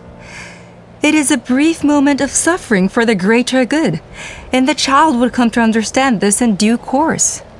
The phlogiston wings are that bitter pill. We will never progress as a tribe if we cling to the scraps the Kukusaurs offer us. Once the people have embraced the phlogiston wings, they will never look back. Even if they learn how the refined phlogiston is sourced. They will convince themselves that the sacrifice of a few Kukusaurs is a small price to pay for our dominion over the skies. But this I had not anticipated. I barely had the chance to introduce the phlogiston wings to the tribe before you found this place. Your plan was hardly foolproof. Yet, it can still be salvaged. Chasca, traveler, you are the hope of humanity. I'm sure you have your doubts about my methods, but know that my love for humanity and for Natlan is genuine. You know me, Chasca. And you know that I've always treated everyone in the Flower Feather clan as my own children, as fellow humans. Surely you can understand my perspective. Alpa, Natlan doesn't belong to humans alone. And truthfully, neither do I.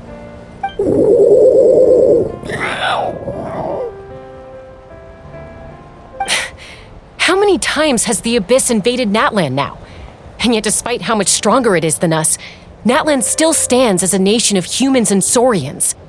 Peace imposed by force will crumble in a matter of days, because social bonds are what hold a civilization together. Weren't you the one that taught me that? And yet you would break the bond we share with our Saurian companions to take more power for ourselves? That's as stupid as hacking your own arm off to use it as a club. They are wild beasts, driven purely by instinct. How could they possibly understand human social bonds? How did someone like her ever become a writer? You overestimate them. They bow to the strong and shun the weak. That's all there is to it.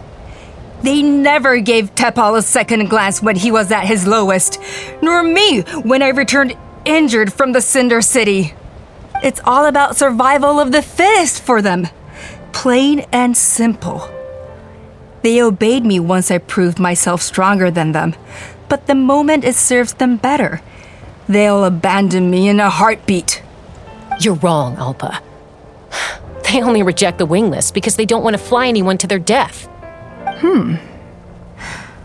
Chasca, I will promise you this.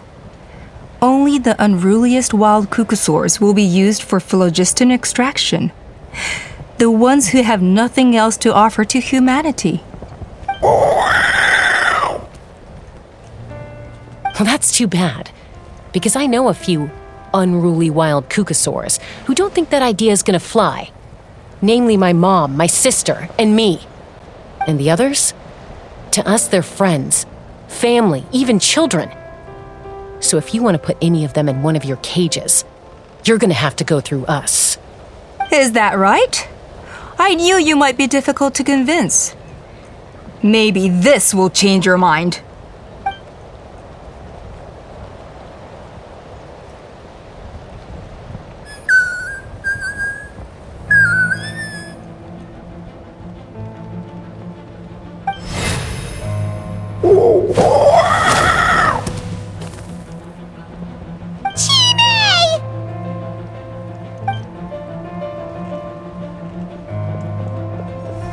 Alpa! Careful! Don't make any rash decisions. Unless you want to see her suffer. Oh no, that's one of the extraction cages! I told my subordinates to take control of the tribe while I was away. Luckily for them, our strongest warrior and our most powerful ally aren't there to stop it. Take control? What are you planning to do with Mutota and his supporters? Merely accelerate their inevitable downfall. They cannot stand in the way of progress forever. It is not the move I wish to make, but I'm afraid you and your friends force my hand. And since you insist on imposing me too, I have no choice but to keep you here until the dust has settled. So that's what you meant by I just want to talk. You never intended to negotiate. You just wanted to stall us. No, Chasca. I genuinely hoped I could win you over. You are the strongest warriors we have. Put down your weapons, and I promise you that no harm will come to this young Sarian. I just need you to stay here for the next couple of weeks or so, while my people consolidate their power. Then, I will give her back to you, and you'll be free to leave. As long as the majority supports our vision, even the Pyro Archon cannot meddle in our internal affairs. Your vision is deranged, and the Flower Feather Clan will never support it. You sure about that? Then wait here and see. Time will tell. What do we do? Even if the whole tribe fights back, Mutota's in grave danger! Stop delaying the inevitable! Drop your weapons and get into the cages, now! She's still holding Chime hostage. Is there really no other way?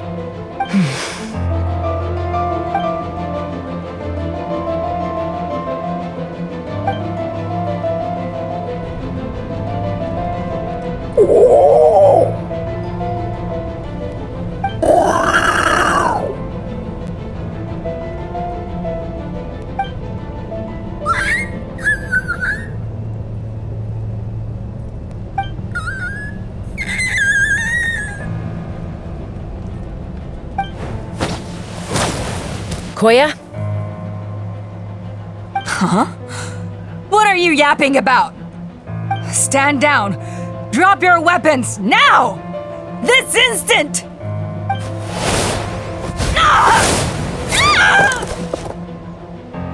No! The relic!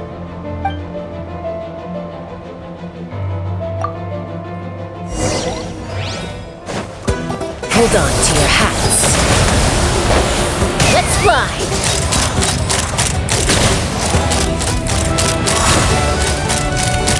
Don't give up, Alpa. Master We're Source, negotiating my which way will... out. And this ain't your strong suit. Hey, something's up with this relic!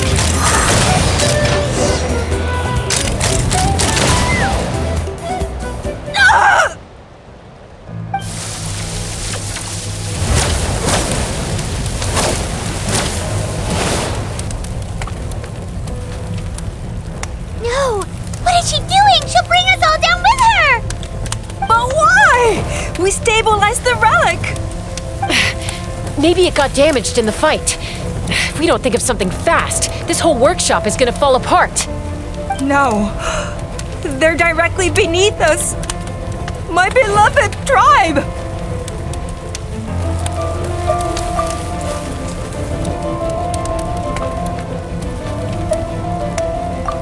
Okay,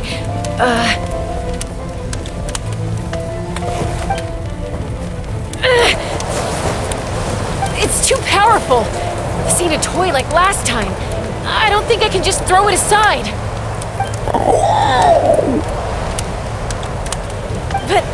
But we need to get it far away before it explodes. Then the tribe will be safe, and so will this workshop. Koya, remember when we were kids? Come on, let's take this thing high up into the sky.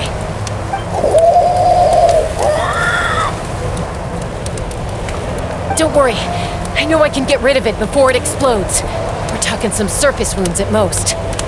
All I need is for you to catch me at the end. Just like old times.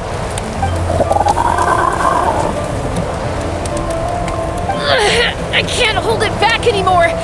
We have to go. Don't be insane! Alpa! What are you... You're a fool, Chasca! Why would you choose such a risky solution? We cannot entrust the safety of our tribe to this wild Saurian! I'm the fool! You really think you can stand a better chance than me? Sure, it may be asking too much for an ex-wingless to escape the blast radius in time. But I can fly it a safe distance away, even if it's the last thing I do.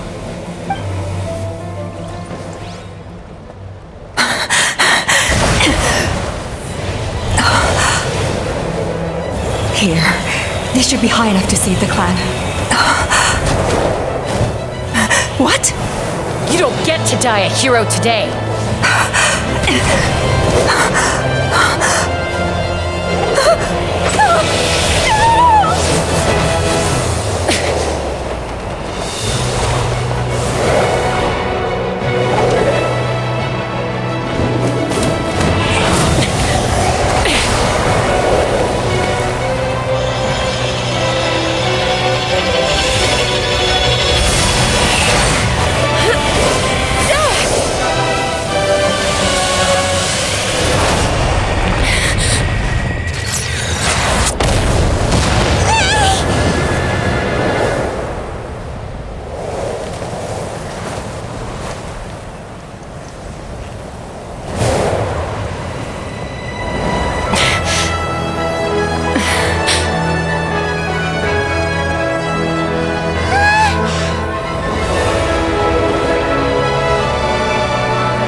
Are you hurt? Let me take a look at you. What do you mean, I'm fine? Didn't I tell you to catch me on your back? Why did you try to shield me from the blast?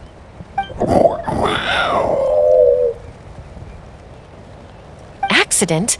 Yeah, right. Seriously, you're as stubborn as ever. Chasca, Koya! How are things looking here?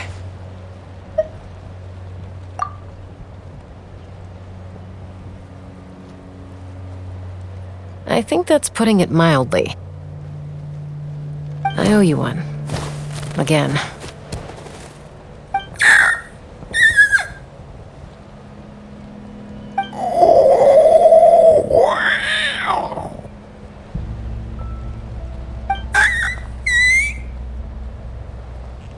Oh, but be honest. Do you still think Kukasaurs can't form bonds? Mom, I'll figure out the refinement problem. I'll find a way.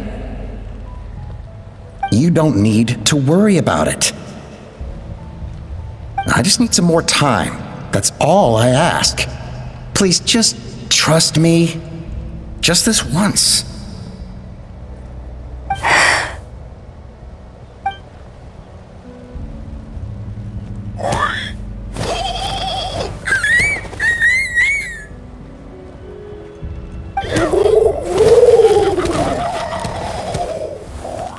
The Flower Feather Clan yield to the strong. And it's up to the winners to define what strength means.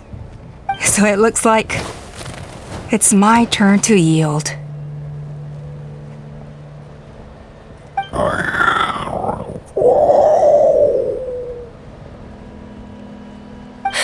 Koya!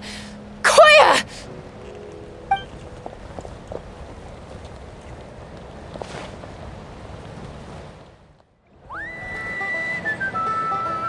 So, you're absolutely sure it's not because of the explosion?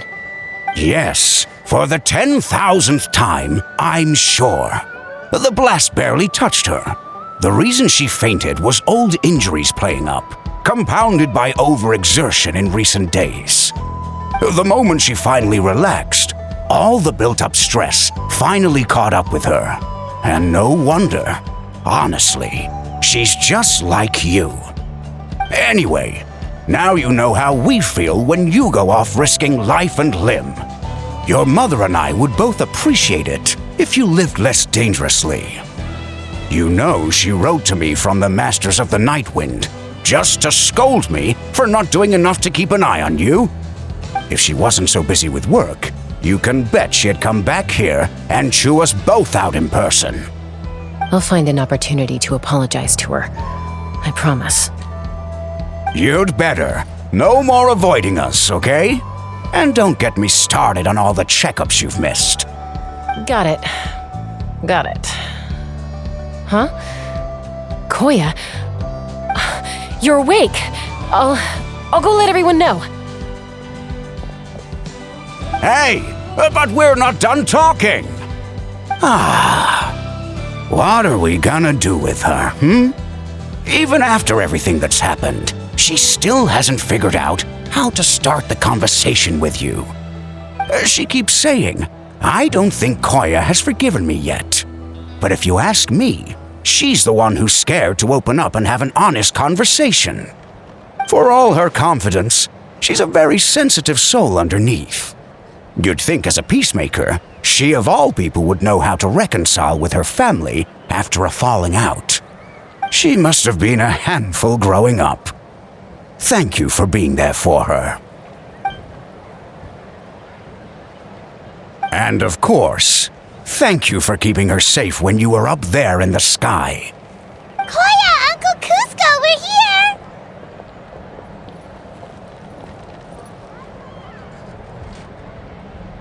Ha! I was just telling her that she's not to go chasing danger with Chasca ever again. Cusco, I understand how you must feel. But it's all thanks to Koya and Chasca's efforts that the airborne workshop didn't come crashing down on our heads. Oh, Paimon almost forgot to ask. They didn't hurt you while we were gone, did they? Thankfully, when her co-conspirators tried to arrest me, I was out coaching Koyer and Junan. The two of them were a huge help.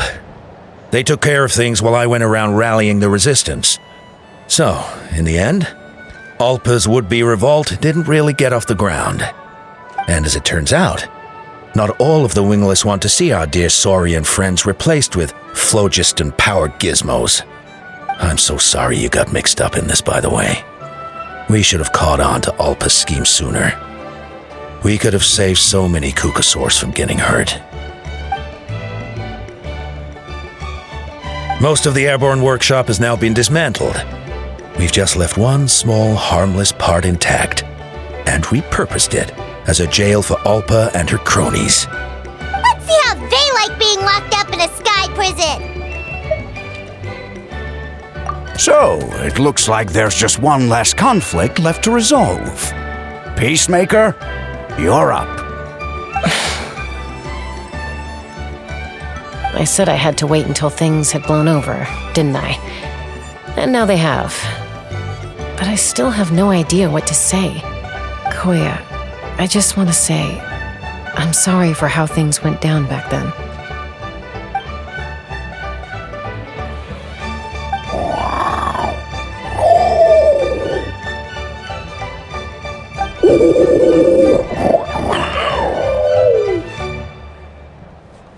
Huh? Does this mean you're not mad at me anymore? There's that family likeness coming through again. But that day, when we ran into each other.